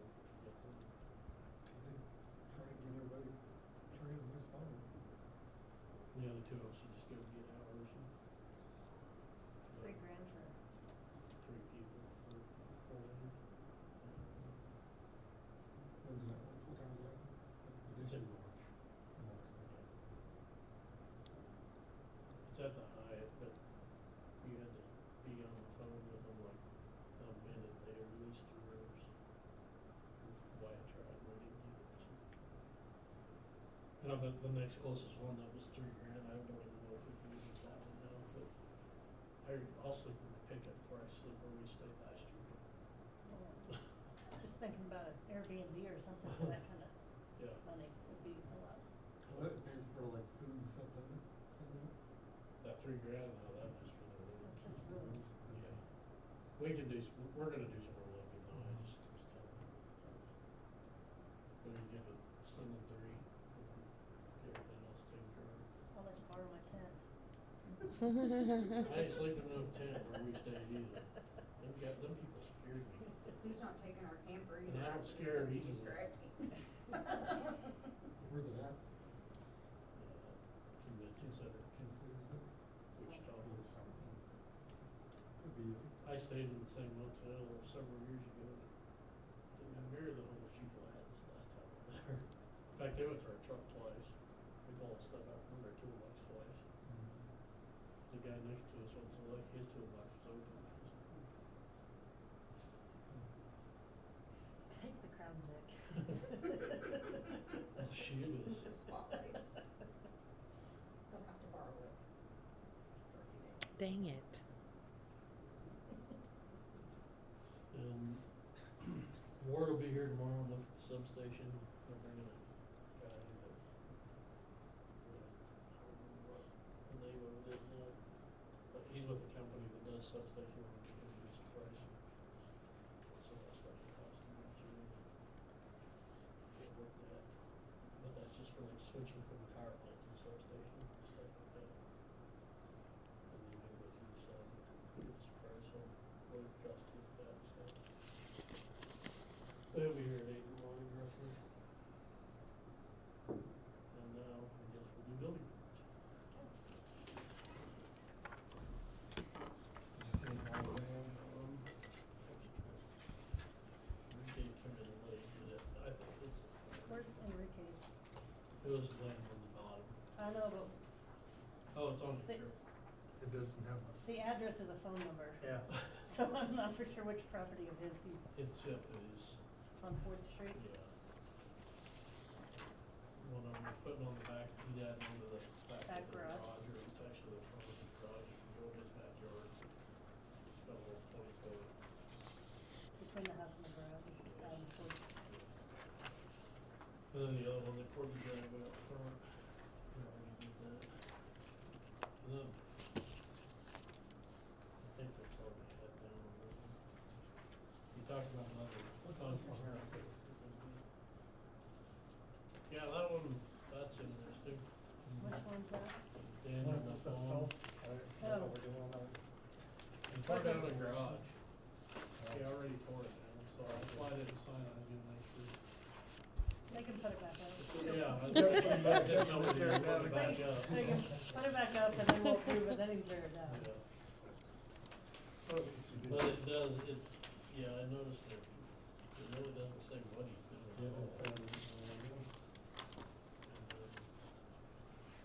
Sims is gonna be off the property line, at least 3 foot, so. he's good.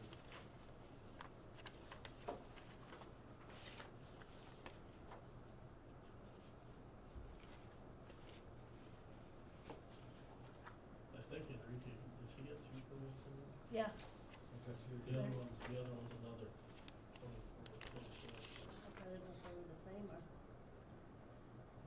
This one's description's this one says it's off the house, so this one, one's off the house, one's on, What the both 24 by 24. I think it, yeah, I think it's one of them pads is times 2 and the other one's just one. Holy smokes.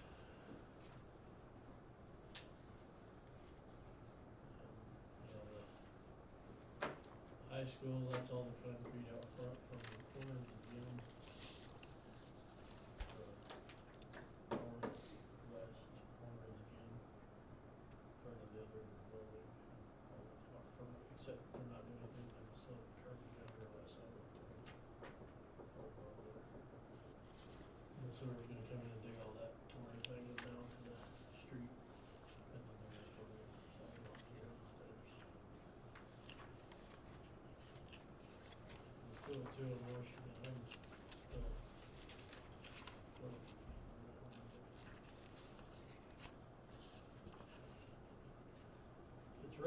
addition, but Brock told me it's just they're just cutting doors in. Put exterior Entrances. entrance into the bathroom. Mhm. But, yeah, 'cause when I called Brock and asked him what he was doing, he didn't know. So he made some phone calls, so he was like, oh, I guess I'm doing, cutting doors in. That's really not. Yeah, I kinda wondered when I read that, if you're putting in an outhouse. Yeah. We might have one for sale. And then the wire fence one, that was definitely interesting as well. It was more of an argument. It's not a hot wire, is it? No, they just wanted me to approve it last week. They come in and said they were gonna build it this, okay, and I can't approve your permit right now. They didn't even own the house. So I can't approve a permit on a house you don't own. But they own the house though, so got the neighbors permission, so. The old, I think, Sawyer House up on Second Street. Oh, yeah. Yeah. We put a taller fence for the dog cages, so it's just gonna be like the chicken wire. Not chicken, well, it is kinda like chicken wire, square fence, like weight train putting it there. Yeah. Okay, and they called it a decorative fence, I don't know what's wrong with it. It's not ugly. Well, like the wage, you can't really even see it. So I guess that's all I know about permits. Is there a motion to approve the building permits? Move to approve. Moved by Justin, second by Randy, all in favor? Okay, just you put that tournament, like, this. Got put it. The only other thing I had was. I know, and I'm just like, talking to Dan, and I'm like, The only other thing I had was that complaint on the RC track and to take care of, so. That was all I had. and the rec commission did say that they were gonna remove the stuff around the old sand volleyball, the chain link fence, they thought they could utilize, and those bleachers aren't worth saving, I don't think. They were gonna.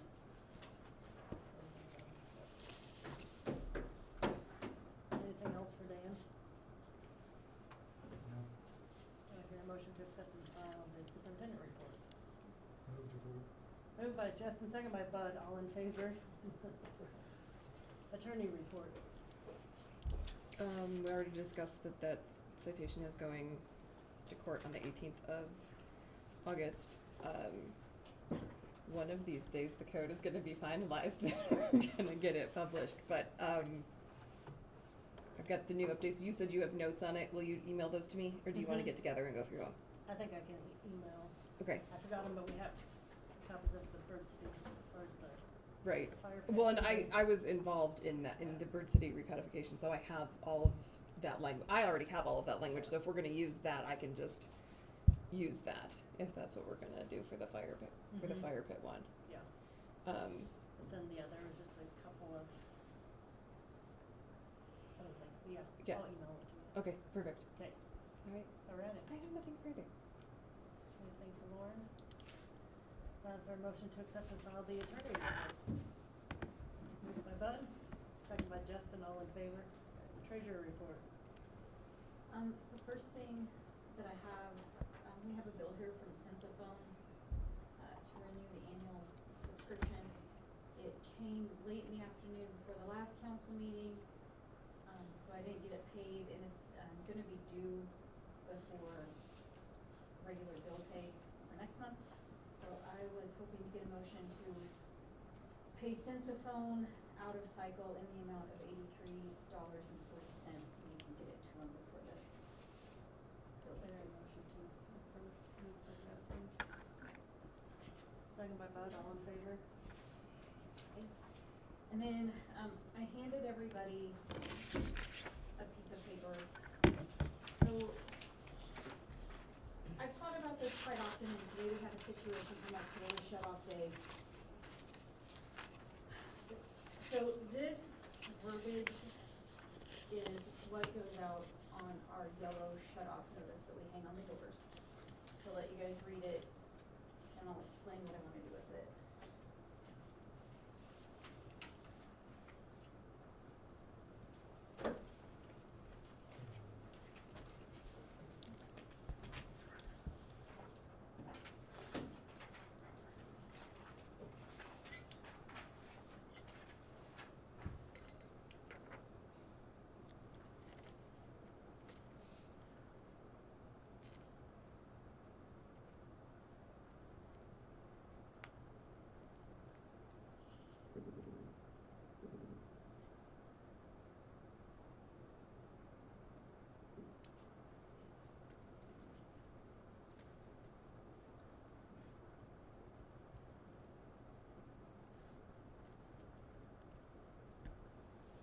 So we have had on occasion, so as you guys know, the crew goes home at 4:30. And if people get to 10 o'clock, we're getting our list, get out and shut people off. And we rarely have it happen, but it has happened over the years where someone will come in at 5:15. And my standard procedure has always been to call the superintendent and say, do you wanna pay overtime or do you wanna do on this?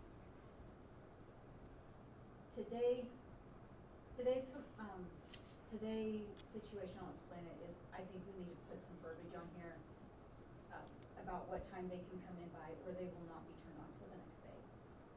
We had, a gal get shut off today. Some people came in to pay her bill like at 4:29. Well, that's, close enough. I did call Dan and asked if the guys were still there. They hadn't left, I think they maybe had clocked out, however it worked out, but they agreed to go turn this gal on. 15 minutes later, the other person that we had to shut off today came in to pay their bill. So I went ahead and called to see if the guys were still out. I asked them if they'd go turn that one on as well, because they were already out doing the one that Dan gave permission for. That wasn't the end of it. I was sitting at the restaurant trying to eat before the council meeting, and I got a phone call because the gal, initially when the guys came in, I said, I told her that she needed to be in before 4:30. Well, then I realized what time it was, so I thought, well, I'll just see. The gal apparently works out of town, so I'm sitting in the restaurant trying to eat, and I get a phone call because she had made a phone call to the emergency management office saying that she paid her bill, she had a receipt, but her power didn't get turned back on, and I knew it had. They told her to call dispatch, she did that. Dan had to send the on-call guy out to see, was there an issue, because they got it turned on. He showed up and the power was on, and there was a gentleman in the house and had no idea why she called and said that her power wasn't restored. We've never really had any verbiage on here saying a certain time to come in by, but I think now, just this day and age, it's becoming more common to shut people off. They come in at the last minute, and I feel like we need to put a time on that. Once you're shut off, if you're not in by 3:00. and That gives the guys an hour and a half. I would like to add this because, and again, I recognize there are gonna be gray areas. In any situation we have at the city, there are always gonna be gray areas that we may have to consider. And when I have those gray areas, I always call the mayor and say, this is what's happened, what do you feel about this? Because we would never, there's just always gray areas, but I think we're to the point that we need to make it clear to them that, look, if we shut you off, you can't come waltzing in here at 5 till 5 because our people have went home. And today to make phone calls to offices that didn't even pertain, claiming that she did not have power, when in fact the guys stayed late when asked to go turn her on. I feel like we need to do that. And if it's okay with you guys, I'd like to just add a sentence in there that, however I word it, if you aren't in by such and such a time, power will not be restored till the next business day. And it's very important to put the next business day, because if it's a Friday, the next business day is gonna be Monday. If Monday's a holiday, it's gonna be Tuesday. With that being said, I recognize there's always exceptions to the rules. I was gonna ask about that whenever, especially in winter time, you know, not having heat or power, that's, We try to be very, very courteous in the wintertime. Mhm. If shut-off day is gonna be on a day they're predicting a blizzard or -50 wind chills, we will delay shut-off day. As you know, we do not have to follow the cold weather rule, but I do believe that we show grace in the wintertime. And what'll usually happen is I'll look at the weather, I'll talk to the superintendent, see what he thinks, then I'll get with the mayor and say, hey, we're kind of feeling like this storm's coming in, they're predicting it for 2 days. Should we put off shut-off date till such and such day? So we do try to give people grace on that, and, it's part of that gray area you're talking that's part of about. the gray area. Shut-off day is by far the worst part of my job. I just hate it that we get to this point. But today, getting other entities involved and acting like her power wasn't back on when the guys went above and beyond to get it back on, I think we're gonna see more and more of that, unfortunately. It's just becoming the culture in the world, so. We have a lot more people in the cities that they expect all of that. And it's tough, and I hate it. I mean, I hate telling someone we can't turn you on till tomorrow, but also, Better we're gonna have to up our rates to cover overtime. yeah, I mean, your other option is our reconnect fee is $50 plus tax. But I also think we do need to, I'm gonna say this, I do think we need to take into consideration the guys' time. They go into work at 7:30. But you're right. The other option, and maybe they're both options, I don't know, is to raise our reconnect fee. When I first started here, we had a late fee of $10. That was nothing for people. People didn't care if they were late. We raised it to 20, and people did not like that. I'm starting to wonder if we raise our reconnect fee, if people would start being a little more attuned to when their bill is due. $50 is a lot of money, but I'm just gonna say, wages are higher now. We send someone out after hours. Our guys, when they get called out, they get automatically 1 hour of overtime. You know, so, those are the two options, but I think today, we've dealt with this on and off, it doesn't happen a lot, but I think today it was a wake-up call that this is just gonna continue to get worse with people. And maybe $50 doesn't mean anything to them, I don't know. And maybe you could do the $50 reconnect, you have to be in by 3:00. If a situation arises and the city has to go out after hours, you will also be billed An the extra city's time, $100. or whatever. That way, After hours is be like, $100. you have to be in by 3:00 to get turned on under, you know, certain circumstances. If the guys have to be called out, you will be charged an additional fee to where that And I will would come make in. this equal.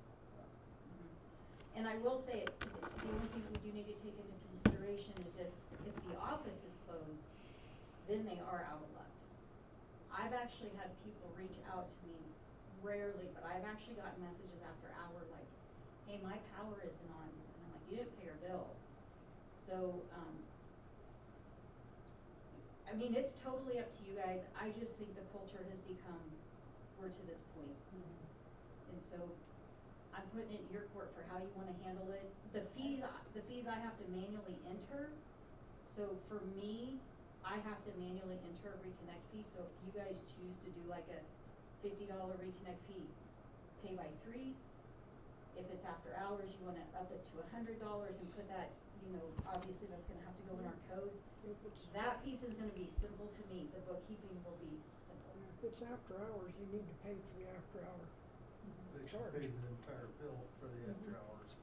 So if it takes the guys, if you only send one guy out there, and I don't know what the guys are paid for sure, without going back, It should be But- the reconnect fee plus after hour. plus fee. $100. So $150 at that point. Yep. I mean, that's entirely up to you guys, but at the very least, I need to add some verbiage in here so these people understand it's They- after 3, If it's after 3, then it's there's the an next, additional. next business day. Yeah. If it goes to a regular business hour days, back to. So forwarding. People are gonna be. Oh my gosh. I understand this is the same thing as the fire thing. In practice, it sounds great. The verbiage I have to get down. If they come in before 3, it's a $50 reconnect fee Plus tax. plus tax. If they come in after 3, their options are either to pay an after-hours penalty of $100 or wait until the next business day to have it reconnected. You'll have 100 That's plus not- your reconnect fee, so you'd be. Right, 100 right. plus the Then they rec- can wait till the next business. Right, right. So regardless of what time they come in, they have a $50 plus tax reconnect fee. If they come in after 3, they will have an additional $100 plus tax fee for an after hours fee, or the option to have it reconnected on the following business day. Correct. Okay. And one thing I guess we should maybe ask Dan, and I just am sitting here thinking about this as you're going through it. Do you think 3 is too early, or do you think your guys can do it if we do it by 4? Cause almost, if we're gonna add a $100 fee, 4 o'clock may sound a little better, but do you think 4 o'clock would be, or will that be pushing it for some of your guys if they're on a project? If they're on a project, I think for them, be the point on. I mean, if they know they're not paying maybe the bill. split the difference and doesn't go matter if 3:30, they're that full. gives us an hour. Yeah. 3:30, split the difference, I mean, but be at 3:30, it's that fine. gives us an hour. Yeah. As long as they have time to have the guys out before they clock out. That's, yeah, That's all you need, is before they clock out, because then you go into overtime. Right, but we're gonna have to probably set a time, because if we say before they clock out, well, if someone comes in at 4:27, Yeah. that doesn't work by the time we take their money But and then that's- we try to That's text what I it. meant, you gotta have Yeah. it to where they can get to the house Sure. and hook it up before they Sure. clock out, And so is that- 4 o'clock, before the 4:30. An hour, give you enough time to text. I think so. I would say on average, we have 2 shut-offs a month. Some months are more, some months we don't have any, but, so I think an hour would be plenty of time, don't you feel like? If an hour would work, then let's go with the hour. Do we have it in our code now, what the reconnect fee is? I believe so. I don't remember how it reads. I have so much code in my head. I can look. I just, I mean, we'll need to put it in there. We'll need to put it in there if we're adding this penalty fee. So I mean, but we either already way. have the penalty fees, we don't. But I mean the after hours It or is the next covered. business day. I mean, we're gonna have to codify that. So one way or another, that ordinance is gonna have to change. So I can check and see if it's in the code, or I can add it. Because we're gonna have to put in, you know. That's only right. The city shouldn't be having to pay the guys overtime because this person is an idiot. I'm sorry, Failure for you to what, claim is not you've had the constitute an money, emergency you on could have paid it yeah. yesterday, and the day before you get cut off. If not, you should have been able to make arrangements with the city to say, hey, I don't have it all, I will have it at this time, and talk to, they've got all kinds of options. So, you know, stupidity is not an excuse, I'm sorry. And I'm sure if they call the city ahead of time saying, I don't get paid until Monday, it's being shut off on Friday, I'm sure you'll wait until Monday. No, they can come in and they can fill out a payment extension, Okay. but they have to be at their residence 120 days before they can apply for one. So we used to do that, and then sometimes people would get way behind. We had a gentleman many years ago that got way behind, and we finally had to make the choice to go cut him off, and I got called all sorts of names in the book on the phone.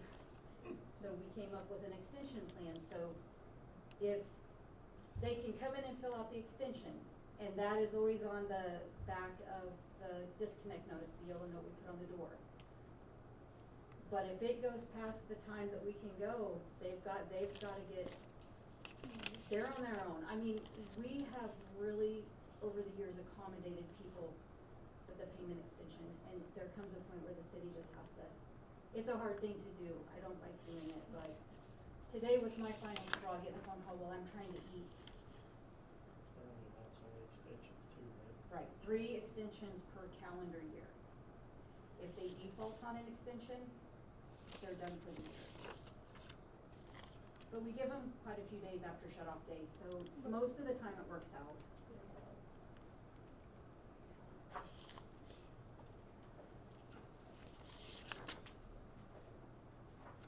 See you, Scott. Same old, same old. Nothing's changed in 26 years, huh? Yeah. I don't know, Lauren, I don't know, I'm sure it says somewhere in here, but. I think it, just- I think it does, but I mean, I'm gonna have to go through and add this, so I'll just make sure that it's in there. I just put in the actual amount, and if we wanna change our fees, then you have to go in and update the code. I can put not less than, and that the fee schedule will be available at City Hall. That way, I like that, that way we're not having to change code every time we wanna Every update. 5 years. Yeah. Now, one thing I will say, I'm gonna say this, and I know it costs, I'm just gonna throw this out there. How long do you think till the recodification is complete, published, so we can start using it?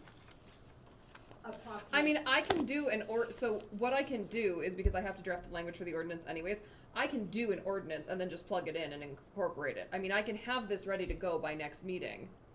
And then it'll just be that ordinance in the code. I mean, it'll just be that updated ordinance in the code. Part of the recodification? No, I'm saying if we want to do this right away, because okay, that's what I'm yeah, getting because at. I So have to that's do the yeah, other because I thing have to that do. I'm sorry. Yep. I yep. will do its own ordinance number 600 whatever. I will put the verbiage in the new code, but I will have it passed, and then I will just have it like a check mark off. So all of the ordinances that have been passed since the new codification, I had to go through and make sure that those are where they're supposed to be. And so this one will just be one of those ones that goes on my list of this, this is the ordinance number 600 whatever it is. This is where it's located in the code. Check mark. And so, I mean, I can have it ready to go by next time, because it sounds like this is something that needs to be dealt with imminently, and I don't know how long it's going to take them to implement all of the little changes. It shouldn't be too long, because I did it in Word. But I don't know, really, do we need to do our own ordinance on this? Cause really that's just a policy to have them come in by 3 o'clock or 3:30. That piece, I That just don't. part, the charging the after-hour fee, we might have to hold off until we That's- recodify. Yes, And that it's- would save us from having to publish Okay, an ordinance, then to Yeah. plug it in. right, We could add the verbiage that Yep. in order to get turned back on, you have to be in by 3:30. yes. And then we could implement the late fee if it's after hours, after we get. When we do the Right. recodification. And Okay. that's why I was asking, because I didn't know if you guys would wanna pay publication fees and all that. I think let's just, Yeah. that's a policy as far as you have to be in by Sure. this time Yep. to get turned on, otherwise it's next Yep. business day. And then we can implement is everybody okay with that, the late fee once we get. And I absolutely agree with that. I just didn't want us to leave here wondering, wait, do we want that to go in effect almost immediately and publish it, or do we just wanna implement the $100 or whatever into the code? Cause I'm fine either way, but the time thing will be, hopefully people will read that. The first few months, I will highlight that when I send out the other note, and then hopefully this will eliminate some of this. Yeah. Anything else? I think that's it. Is there a motion to accept and file the treasurer report? Move. Moved by Justin, second by Randy, all in favor? Okay, clerk report? Okay, so I had included that building permit, cause I forgot that we were gonna talk about building permits later, but this Oh. is the one that we had talked about, just for your guys' review. I don't know if you need to, any more information on it or visit on it, but I think the part that you were talking about was especially the back where it requests a plat or drawing. So this is Bird City's building Yes, permit. yep, That this is we Bird had Cities. talked about the schematic, which I think Yes. our code kinda says something about having, But our application doesn't, Yeah. so just if you guys want us to update what we have in office to more align with this, that's up to you guys.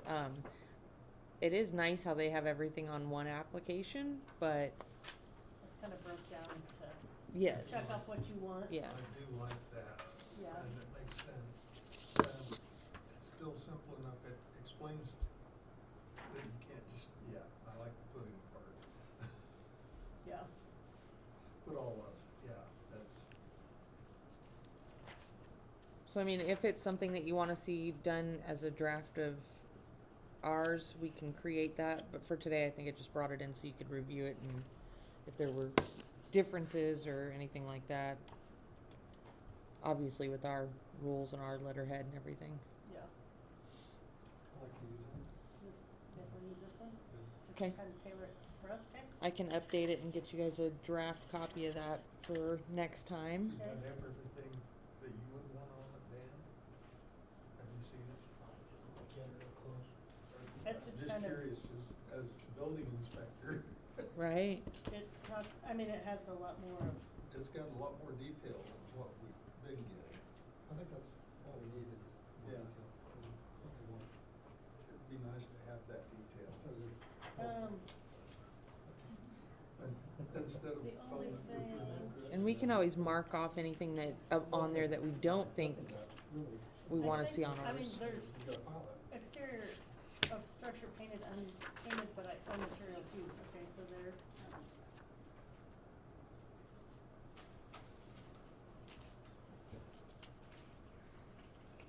I don't know, I did like that application, and it's all on one page, mhm, well, front to back. yeah. Okay. If you want me to draft one, Yeah, throw stuff on there, yeah, we can do that. unless Dan has any objections to it. I think I do that. Can't even find it, so. You want mine? If you need to review it, We all love it. and we can review it too, so if he sees anything that he wants There you go. Yeah, added or taken away before I bring the draft in, we'll review it together and see if there's changes. okay, Let me see. I don't know what order I put things in. I have what order I wrote it. I apologize.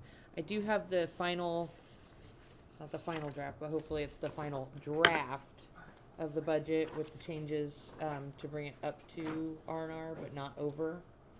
so the auditors had recommended that we Yes. up to R&R, Yeah.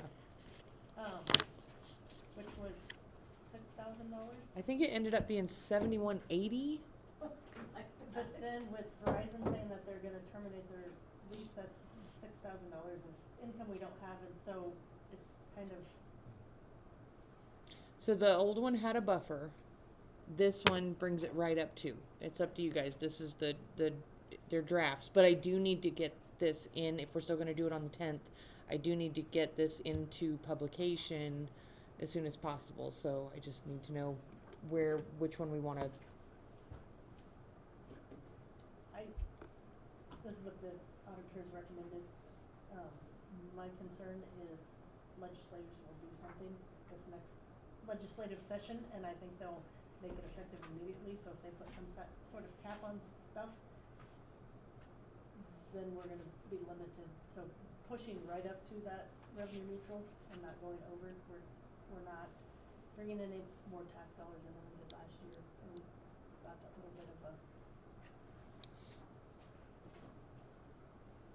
a little cushion, in Yeah. case something's implemented. But it doesn't. I mean, I don't think it matters. I think we're fine. But it doesn't give us any room if we were to somehow collect more. But I don't think that's going to be an issue. I think according to the auditors, they don't think it's going to be a problem. So.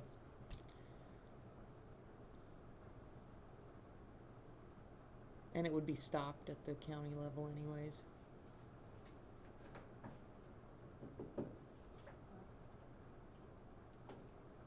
So if everyone is good with that, I can publish the certificate. What changes exactly did you? They told, I did what the auditor said. The auditor said to put it in general fund under miscellaneous, raise it up to that 7180, and that's the change. Okay, Good with that? good with that? Are you good? Okay. Okay. That'll be published hopefully, I would think the next, so then we'll be ready for the budget hearing before the next council meeting, if that's okay. Mm-hmm. Okay. The next thing that I have is that resolution. This is a draft. It's not, I'm not asking anybody to pass anything tonight, but this is for your review and determine if you think it's okay going forward. As we had discussed, we kind of learned that the way that we were doing the consent agendas maybe isn't necessarily how this should be handled. This is what other cities do, so that you can, instead of saying in the consent agenda, we're giving permission to pay these things ahead of time, most cities use a resolution so that it's, I guess, I don't know how I would put that, so that everything is kosher. So if you guys will review it and let us know if you're okay with it, then I just did have Lauren look at it, so it's up to you if you would want to pass that tonight, or if you want to wait, review it, and then you did say it was okay, right? Mm-hmm. Okay. And this is gonna be something every year, I believe so, yeah. I think like we, the gap and the I everything else. think you would Okay. have to do it yearly. I'm Mhm. pretty sure. I agree. The only thing I just thought of Uh-huh. is like on our consent agenda, like it gives the permission to pay theater bills, cause we like to keep our,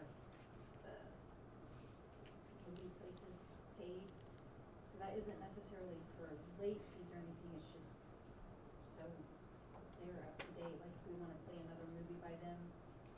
So I don't know if we need to add like specifics like that, cause this just says to avoid assessment of the penalty for the late payment. And we can customize it, Yeah. but we just, right now, this one is literally just copied off of a city that had one that fit our needs. I didn't So. even think about that earlier, I'm literally thinking of Yeah. making Do you want me to add verbiage for the next meeting stating that theater vendors may be paid as bills are received?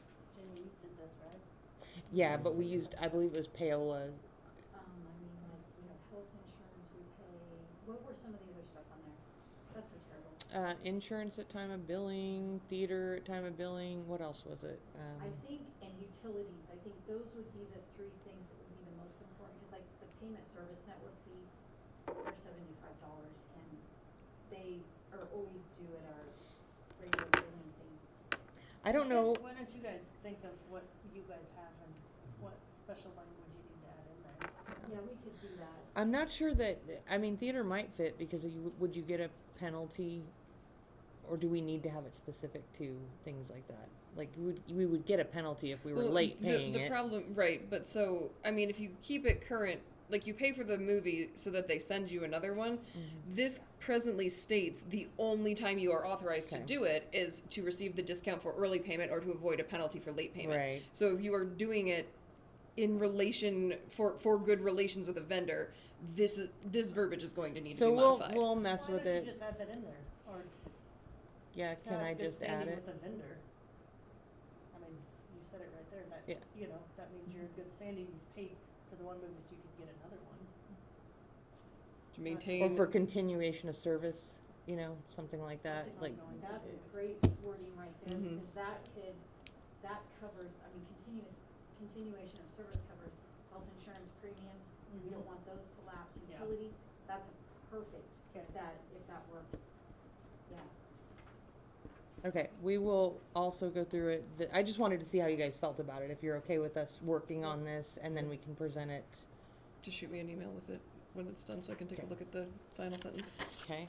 Always good to have a fresh set of eyes on stuff. Mm-hmm. Then I have, from Gilmore and Bell, I had to email them several times to get this, but they did provide us with, and that, the resolution for using the bond funds for the Spencer Street project. However, at this point in the year, you guys will have to make some decisions, because by the time we get this done and taken care of, it'll be time for school to start.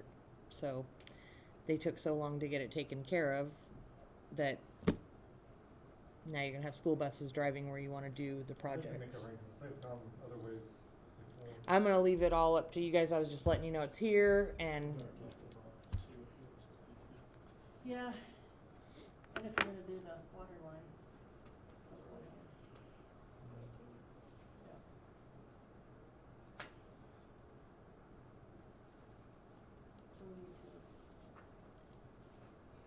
Yeah, you guys would have to, here, let me see.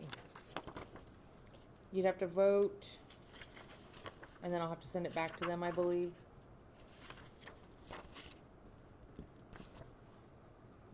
Yeah, you'd have to vote on the, I believe, the first page. Am I saying this correctly? 'Cause we just got it today, so I was gonna ask you questions, but I didn't have time. Because that has to be a date on it, so I assume we have.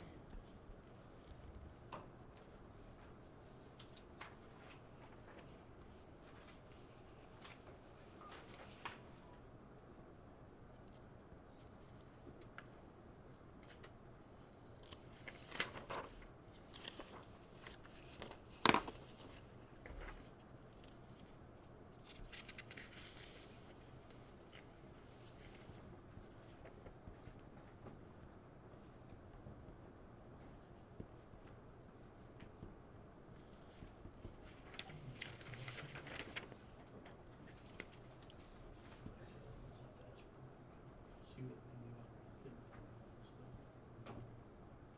We'll find out about next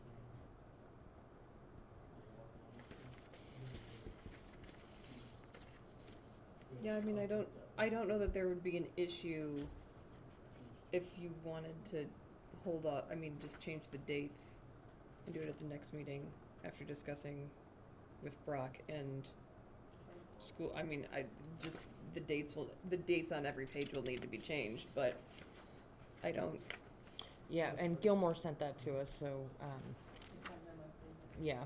Yeah. And just let them know that the vote will be held next time unless, you know, right. Okay. Just let them know that okay. if they would have gotten it. Yeah, well, I have emails from him where I was showing Jen today, we got well, I think I showed her. Anyways, we got an email today, because I asked him for an update, and he said, oh, yeah, I lost track of that. Well, we've been waiting, I've Right, been right, emailing. We use the same shoes? Yeah. Alright, it's up to you guys, did you wanna wait on that for next time, after you visit with, or did you wanna? Other than the dates, would be right. Other than the dates, unless we can't get to the project, is that gonna screw us up approving it now and it becomes a next year project? I think as long as you did it within the same budget year, it would be okay. That is my concern, is that if it's It's not gonna hurt to push it. No, it's not gonna hurt to Start on push it. It's not gonna hurt to push it, but if you approve it, it has to, if you approve it, she has to send it for publication, and if there is gonna be an issue with Brock or his schedule or the school, but if there's going to be an issue, then we're going to have to do a resolution revoking the resolution, then publish the resolution revoking the. Yeah. So we'll push that one for next meeting.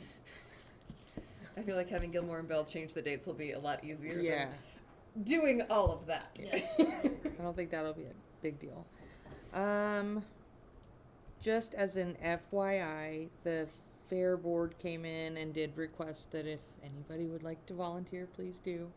And the trainings, if you're gonna do the rides, one of them was tonight, so obviously that's not gonna work out for anybody, but then I believe she said there's another one Friday night, but if you're interested in volunteering as part of the city, give them a call at Fruins before Friday.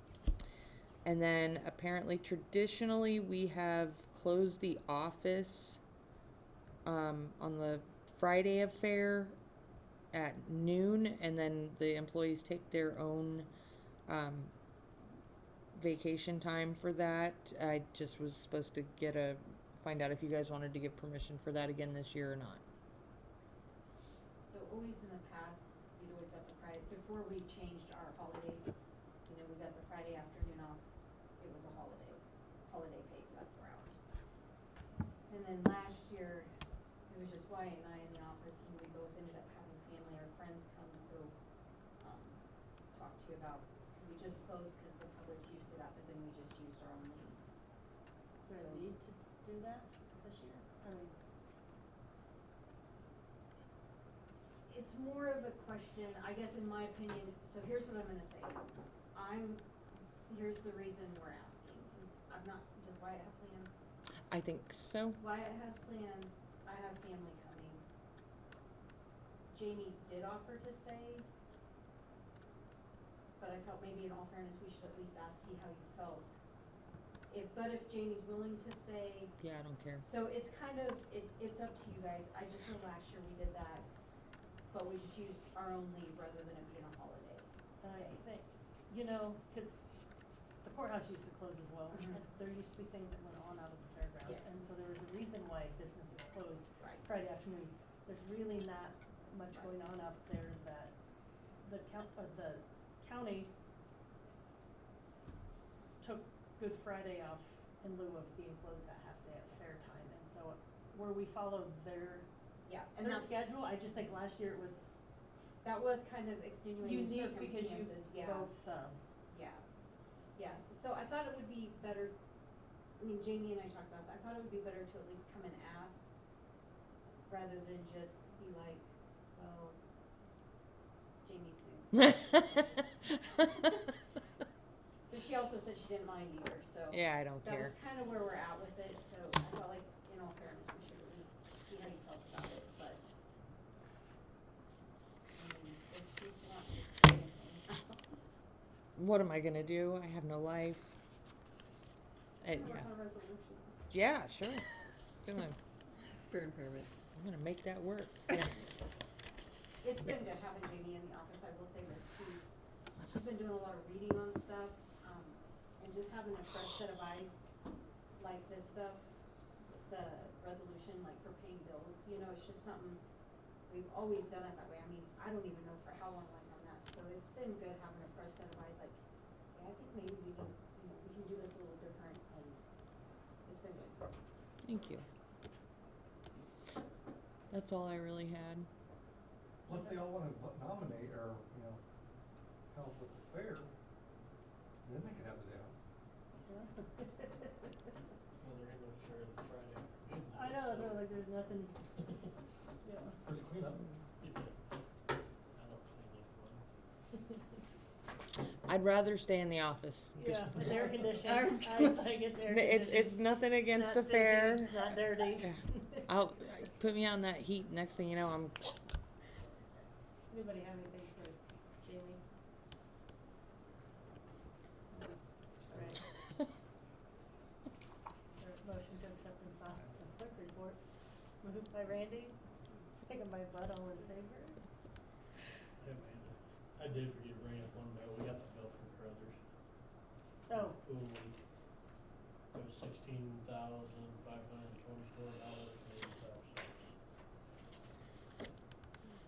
What's that on? Pool the leak, leak. Oh, how much? $16,524.85. That's what I thought you said. We need And that to was keep- after their deductions.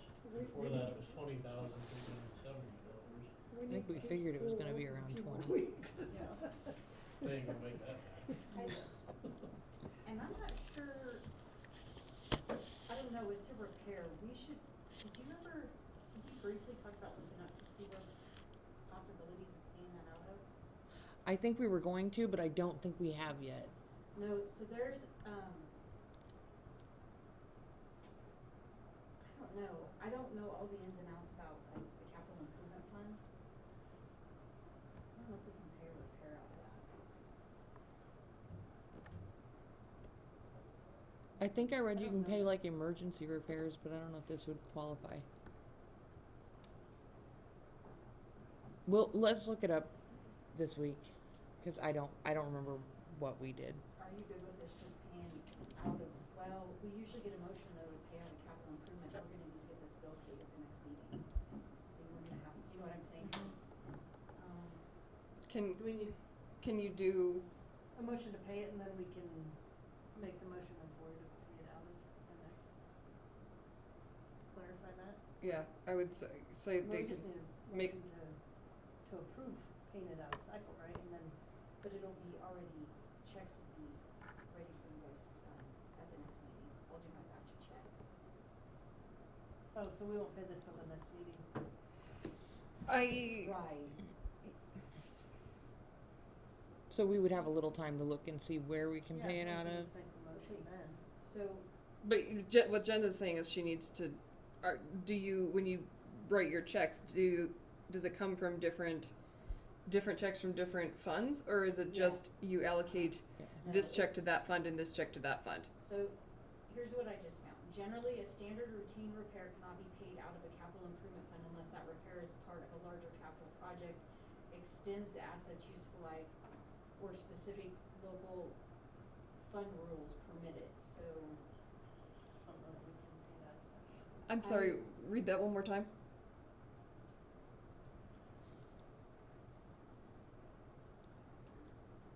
A standard routine repair cannot be paid out of a capital improvement fund unless. Okay, but is the pool leaking however many thousand gallons a minute a routine repair? Well, yeah, it was a, I would say it is, yes. yeah, That was emergency. It's an emergency, it's not routine. I don't think we can pay it out of I, capital improvement. I I'm honestly don't leery think to we pay it can. out of I don't capital think we improvement. can. Okay. So that settles that.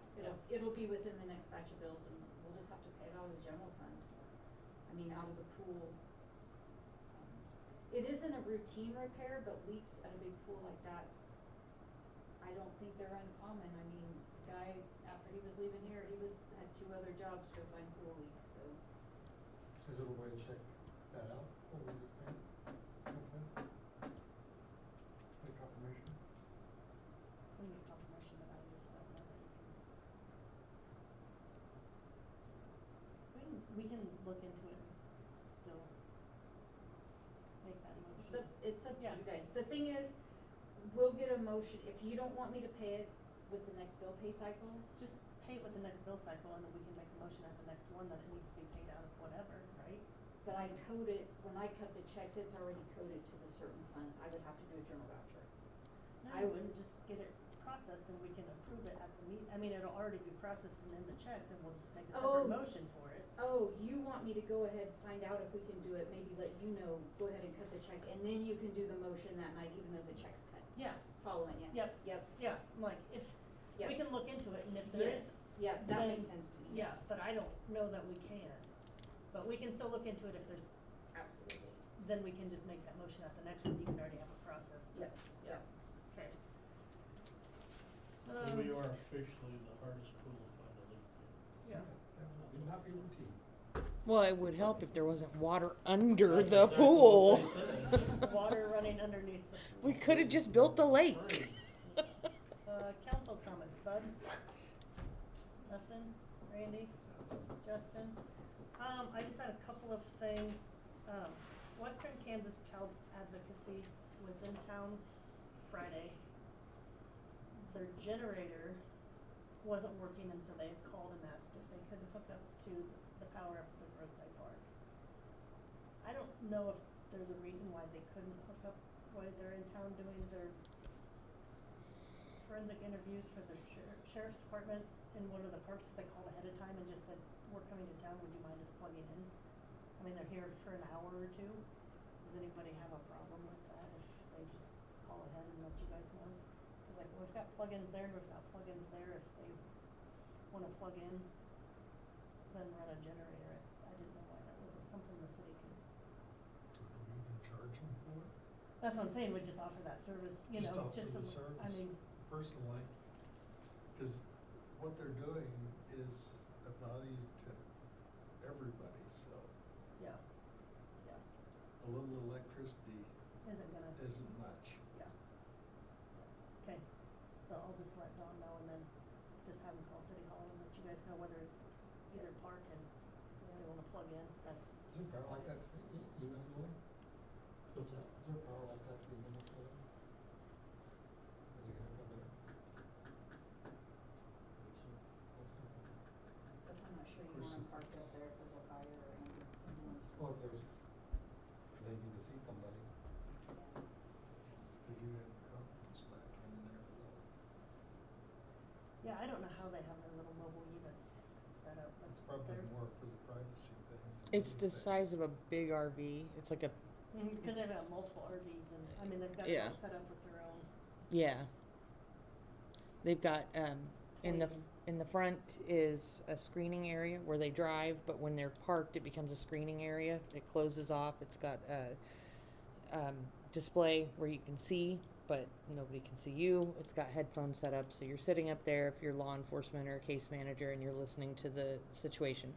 Then in the middle is like a kind of like a waiting room where they've turned the old couch area into just a waiting area. So if there's other people who've come with the child, they sit up front. And then in the back, they've got a soundproofed booth almost where your bedroom would normally be. And they've turned that into like a play area. They've got couches, they've got toys, and that's where the counselor and the child goes to conduct the interview. Yeah, just to plug in. Yeah, I didn't think it was that big of a deal, but I thought I'd ask you.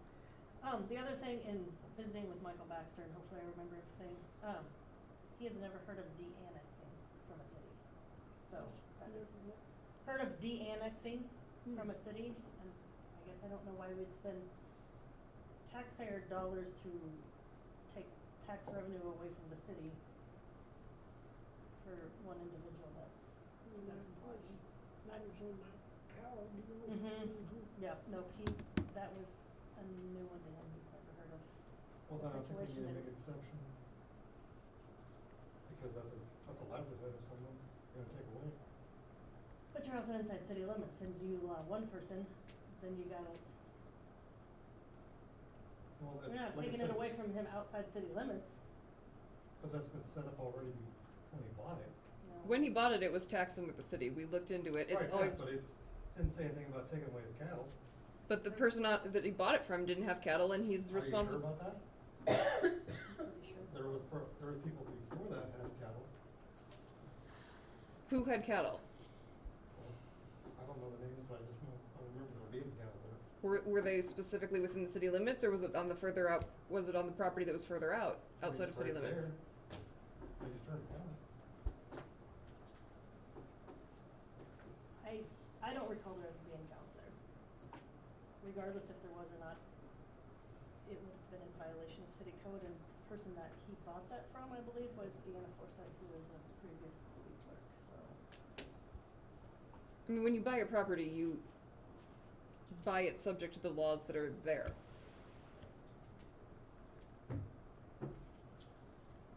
I just think it's wrong.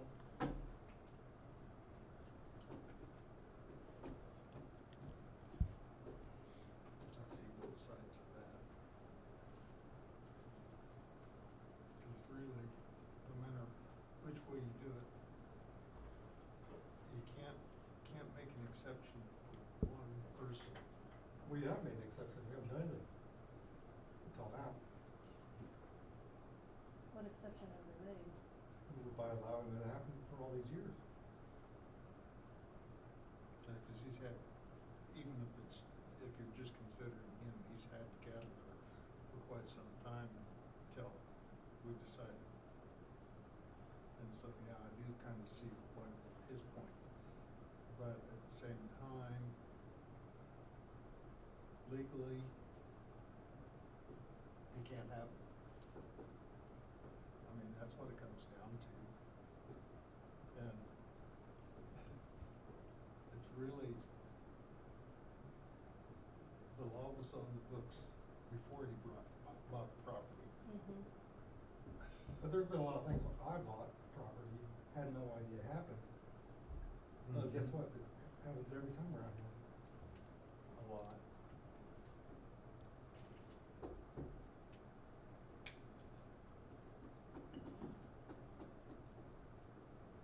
Bud, do you wanna weigh in? Well, they've said both sides, I mean, I don't, it was the city when he bought it. I don't like it either way, I don't like it either. It should be farm ground. But it does say ag use, Hmm? does that not say ag use? All the time? For the zone. I don't know if waivers are a situation that can be done. It'd be just like, like when you have an outside of town, someone's farming inside that city limit. It's ag use, I don't know. I don't know that our code says anything about farming inside city limits, it just says No, you can't keep animals. livestock. Right. I mean, if he wants to plant milo or corn or sunflowers or whatever he wants on it, he can plant whatever he wants on it. You can't have livestock. Swamp. Well, then he can grow lily flowers. I mean, I think we're gonna be, fight this one. I mean, from a legality standpoint, this law has been on the books since well before he bought it. It was taxed within city. He knew he was within city. He didn't check whether, if he put cattle on it, he didn't check whether it was within city limits or what he was permitted to do. If you make an exception for one, it is going to be a slippery slope. And If he could prove there's been cattle on it before, I don't know how saying that the previous council violated their oaths by failing to uphold the code allows you to violate your oath to uphold the code. Every single person sitting at this table said, we swear to uphold the Constitution of the United States, the state of Kansas. You have a duty to enforce this code. That is your job. If you're going to just pick and choose who you enforce it for and who you don't, why do we have a code? This is what the code says. You can't do it. You have to enforce the code, or you have to change the code. Either you're allowing livestock in town or you're not allowing livestock in town. That's what it boils down to. Otherwise, what the de-annexing provision, which I also have never heard of, is spending taxpayer dollars on a hearing, publication, notice, all of these other things to divest money from city taxes for someone who doesn't want to follow the ordinance. So not only are we permitting them to not follow the ordinance, but we're spending taxpayer money to take further taxpayer money away from the city. There's no, from a legal standpoint, there is no way of making an exception to this. If you're going to not, if you're not going to follow, you have to follow the code. You either have to change the code and allow livestock everywhere in the city, or you have to enforce the code. Is there a We have situation people of, raising pigs in town, is there and that's not, situation of doing a zoning situation, like, rezoning a house to a commercial versus, It still doesn't permit livestock. there's no way of rezoning that section? No, even if we were to do it to commercial, it still doesn't permit livestock. Main Street is zoned as commercial. It doesn't mean you can raise pigs on Main Street. but it's not, it's agriculture, zoned for agriculture. What do you mean it's zoned for agriculture? I don't know, look at the deed. It says zoned for agriculture, I see it. They showed me the paperwork. Okay, but zoned for agriculture is, agriculture isn't a zone within the city,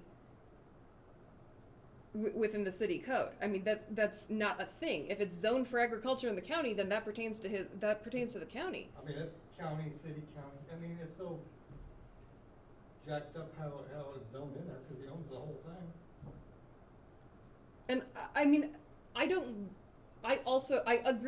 understand what the council is saying, and it's a bad situation for him. From a legality standpoint, this is what the code says. You have a duty to uphold the code. You have to uphold the code. You either have to allow livestock in town, or you have to tell him he can't have his livestock within the city limits. That's what it boils down to. that does bring up another part though, too. Sale barn up there is in the city limits. There's an exception. There's an exception in there.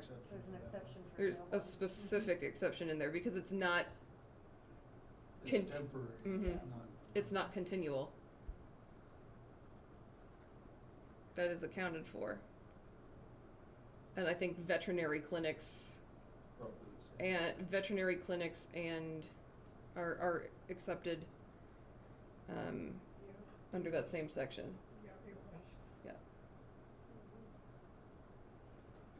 What about places that have had livestock in city limits forever?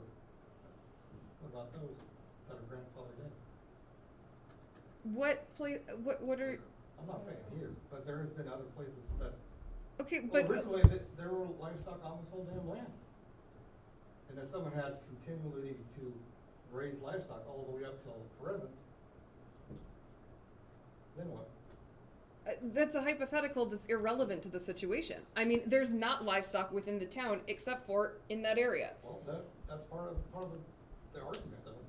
He's had it for this long and now we're saying from 1957 or 1967, where the hell it was, now we're just saying. Has he owned it since 1967? He's owned it for how long now? So your contention is that because the prior council didn't enforce the ordinances, you should be exempt from enforcing the ordinances? I mean, we've seen to do that a long time. Like people that don't put in the sidewalk, we don't do anything with that.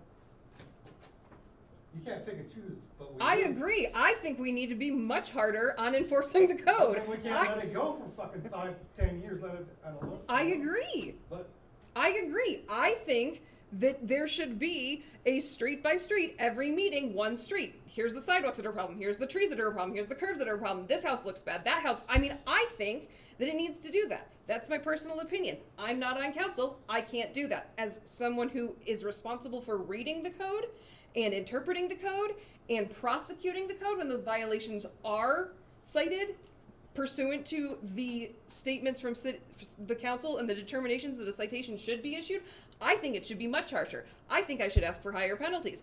I think the whole code needs to be cracked down on. And the fact that it hasn't up until now, I don't think is an excuse to not do it going forward. well, I think there are exceptions. And this is one of them.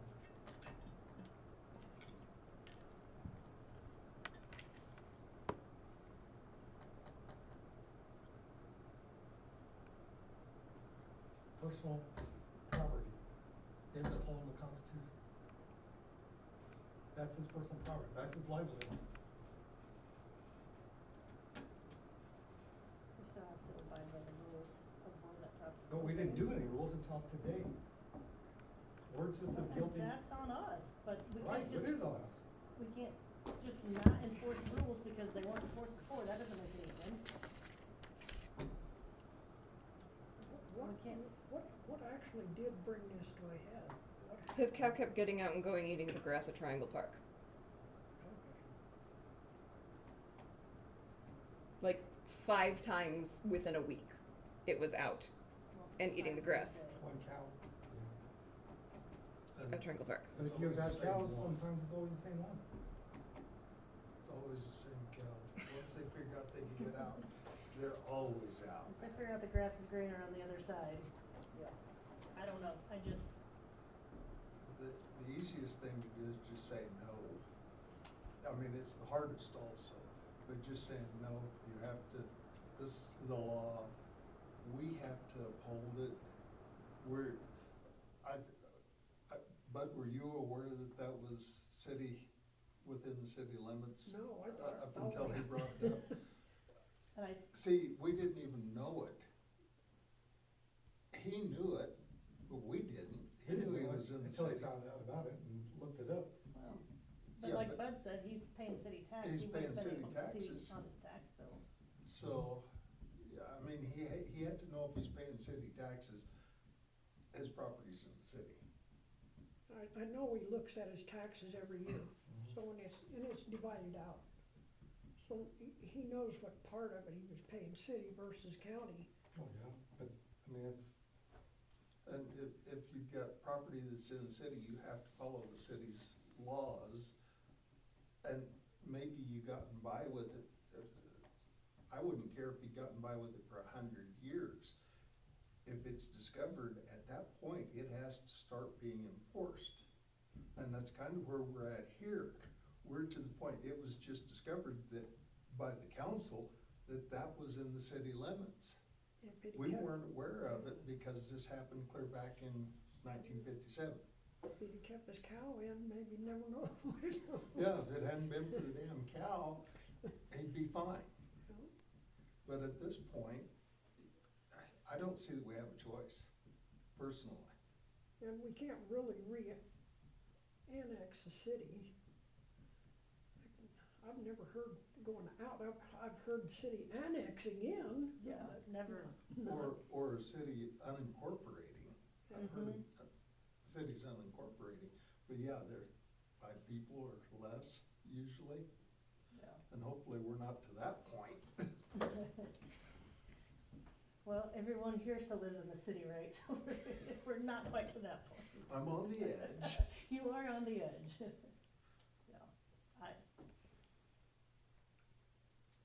it's a tough situation to be in, but we And also have a code to enforce. It's a hard thing, but, you know, he knew he was in the city. And we've had the ordinance for next to forever, as far as I can tell. I can't find a version of the code where it is not in the ordinance. It's not there. Yeah. I mean, we've recently started allowing chickens and ducks, or are ducks not allowed?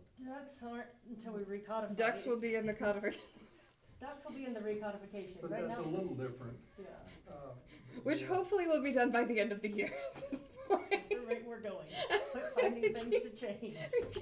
We keep every meeting. It's another section. I really don't like the solution to it, but the solution is he has to follow the law. I don't like the solution. I like the guy. I don't have a problem with these cows getting out, cause you call and he gets them right back in. But, again, what if I wanted cows? I've got a whole half block there I can fence, but that's in the city. He's not the only one with this problem. Go up along the Canadian border. There's people's got houses half in and half out, and they can't do stuff on one side that they can on the other side. It's no different. And they know one half is in the US, one half is in Canada, so they just do what they do in their own little sides. And so he's on the same situation. He's got land in the city and he's land in the county. And if he's got land in the county, fine, move the cows to the county part, put a fence up. But that's his choice. They don't have to be allowed in the city. And, like I said, I hate that, because I like the guy, but at the same time, Yeah, I don't have any problem with him. I don't have any problem with cattle, but no. the city limit sign is there. So is the road county property or city property? What's that? The road. The road? I I gotta don't be know. honest, I don't know where city limits is, I've heard of 3 different city limits since I've lived here, so I don't know exactly. I'd have to look at the, I didn't know where the city limit was until, Cause I heard it was right by the power plant, straight out to the Kelly Pond Bridge, and then it divided that road coming this way to North Street. so it goes around the power plant, the substation there, and then it cuts it's through on the the, ready mix out, So straight this- out from that point. So it goes straight to the, but the ready mix is in the county or in the city? It's half and Yes. half. it's half and half, yes. It goes right through the middle of the building. Cause I think where he's building his building is in the county, is what he keeps telling I me. think he's pushing it out. So you don't have to apply for a permit. 'Cause And he's he's, got the well, county. cause part of it's, yeah, part of it's in city limits and part of it's out. So, yeah, it basically goes out past the station, plant, and then straight north. Straight through all those ponds and everything. To the, So does it What, go clear out to the Lake bridge by Keller's then? That's Casey cuts straight down North Street, all the way out to that bridge. I think so. Does that have, Yeah, does that have it on there? Yeah. yeah, that's,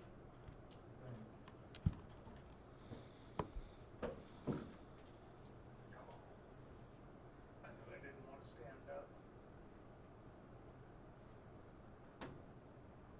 Yeah, North Street, it just continues straight on across. Let's say don't show the. But cutoff this down here. piece in here, it looks like the city limit is right in the middle of the road. So that corresponds out and then this is all in. This is in.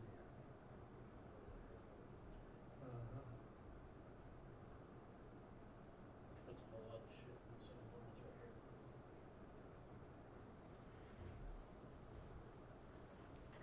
here.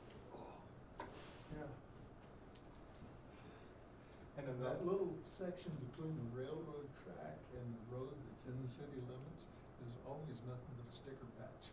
I don't know who owns that, maybe we need to send them a letter. Well, is everybody then in ordinance with the city? Not just him?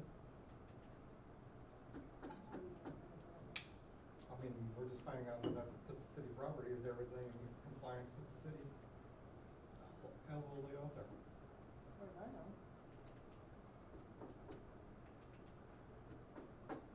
So we own half the road, or don't? County road? Probably like Lorraine, half of Lorraine is city and half of it's county. North Street's the same way. North Street's the same way. Part of North Street's in the county and Well, then that road needs fixed.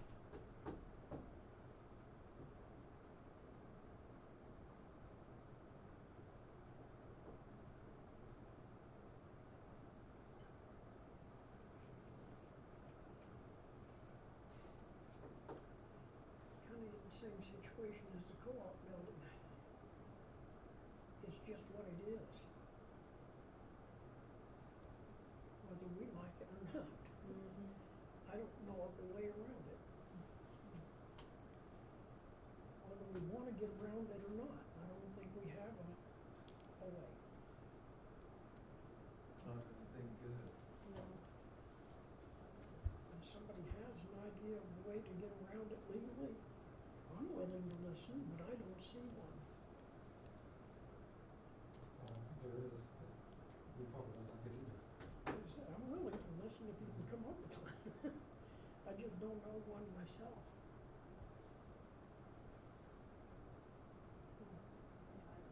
So for I've me- never heard, I mean, I've not found, I've never heard of anything that would allow it to get around. Michael Baxter has never heard of anything that would allow it to get around.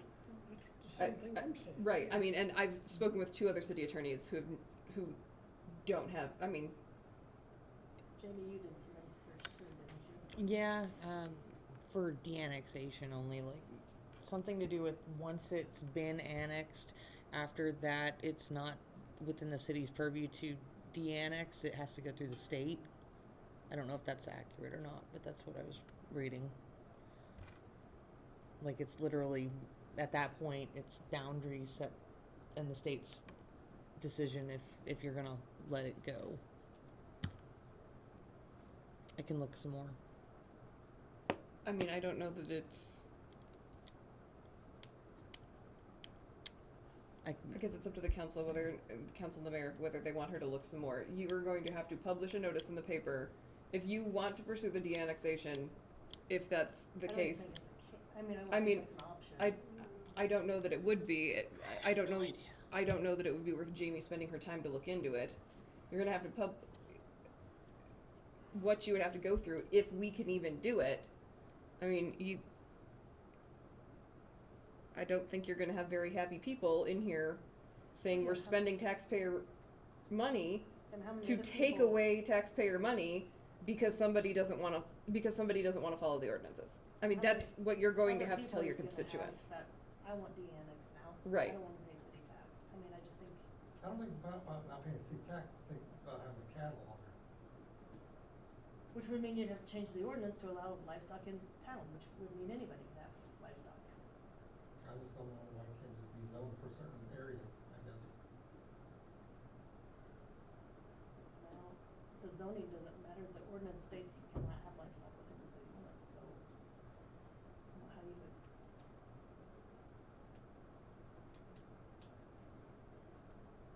I don't know if there is such a thing as a zone of any kind that can have, has anybody looked into some kind of a zoning? I mean, that they could the zoning for our city is residential, commercial, or mixed of residential / commercial.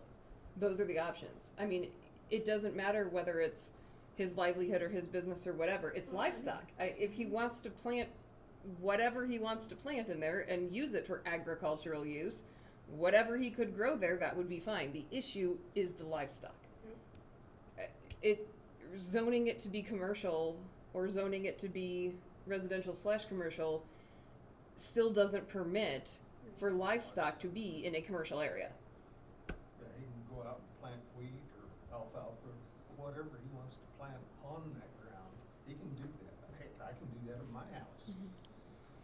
If I wanna plant wheat on it, there's no reason I couldn't. Not if it gets Not too if it tall. That harvest time, Dan's gonna say it's too tall, he's gonna come mow it down. Well, it would be over 6, well, this year, a lot of it was Yeah. 6 inches. This year you've been good. Yeah. Well, I mean, we sent the letter before, go through with it, I mean, that's, I don't see a choice personally. Cause I'm really on his side. yeah. I really am, but at the same time, I don't think anybody on the council is not on his side. no, Mhm. It's just but the that problem, the situation's on our side. Yeah. the law was written before any of us were on the council. And it doesn't matter, he knew, he should have known that he can't have livestock in the city. And I would be just like him though. That's farm ground and that's where he should be able to have his cattle. Right. I get that. I totally understand his idea because I would do the same thing. I'd be hollering, I wanna put mine there if I owned it. But it just won't work.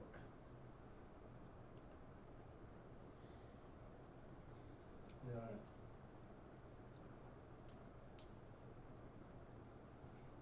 Okay, the letter's been sent. He's got till September or something to move his cows, and if not, then he's gonna get a ticket. Don't vote on that? No, the letter's already been sent. You chose to send a letter. I didn't choose to slow them down. You're continue.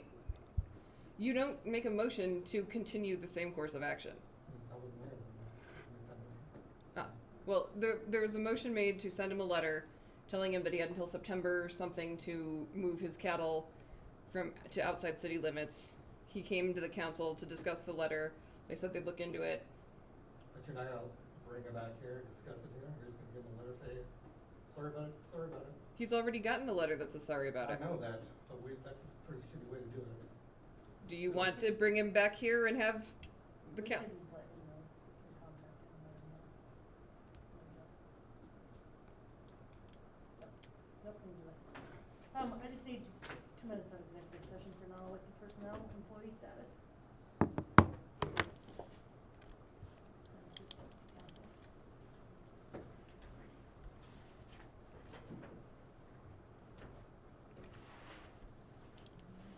Hey, Sorry. need a motion to go into executive session for non-elected personnel for the, subject matter of employee status for 2 minutes to resume at, 9:45. Do I have a motion? so Moved by Randy, second by Justin, all in favor. We're out of executive session, no decisions were made. Do I hear a motion to accept the resignation letter from Lila Whitmore? Moved by Justin, second by Bud, all in favor? All right. Anything else? And motion to adjourn. Moved by Bud, second by Randy, all right. I had to cook this morning at 4 should've o'clock. stayed standing up when I Yeah, stood. I saw your lights on when I get up at 4:30 and go walk, and I saw your basement lights on, and I thought, Bud's up early.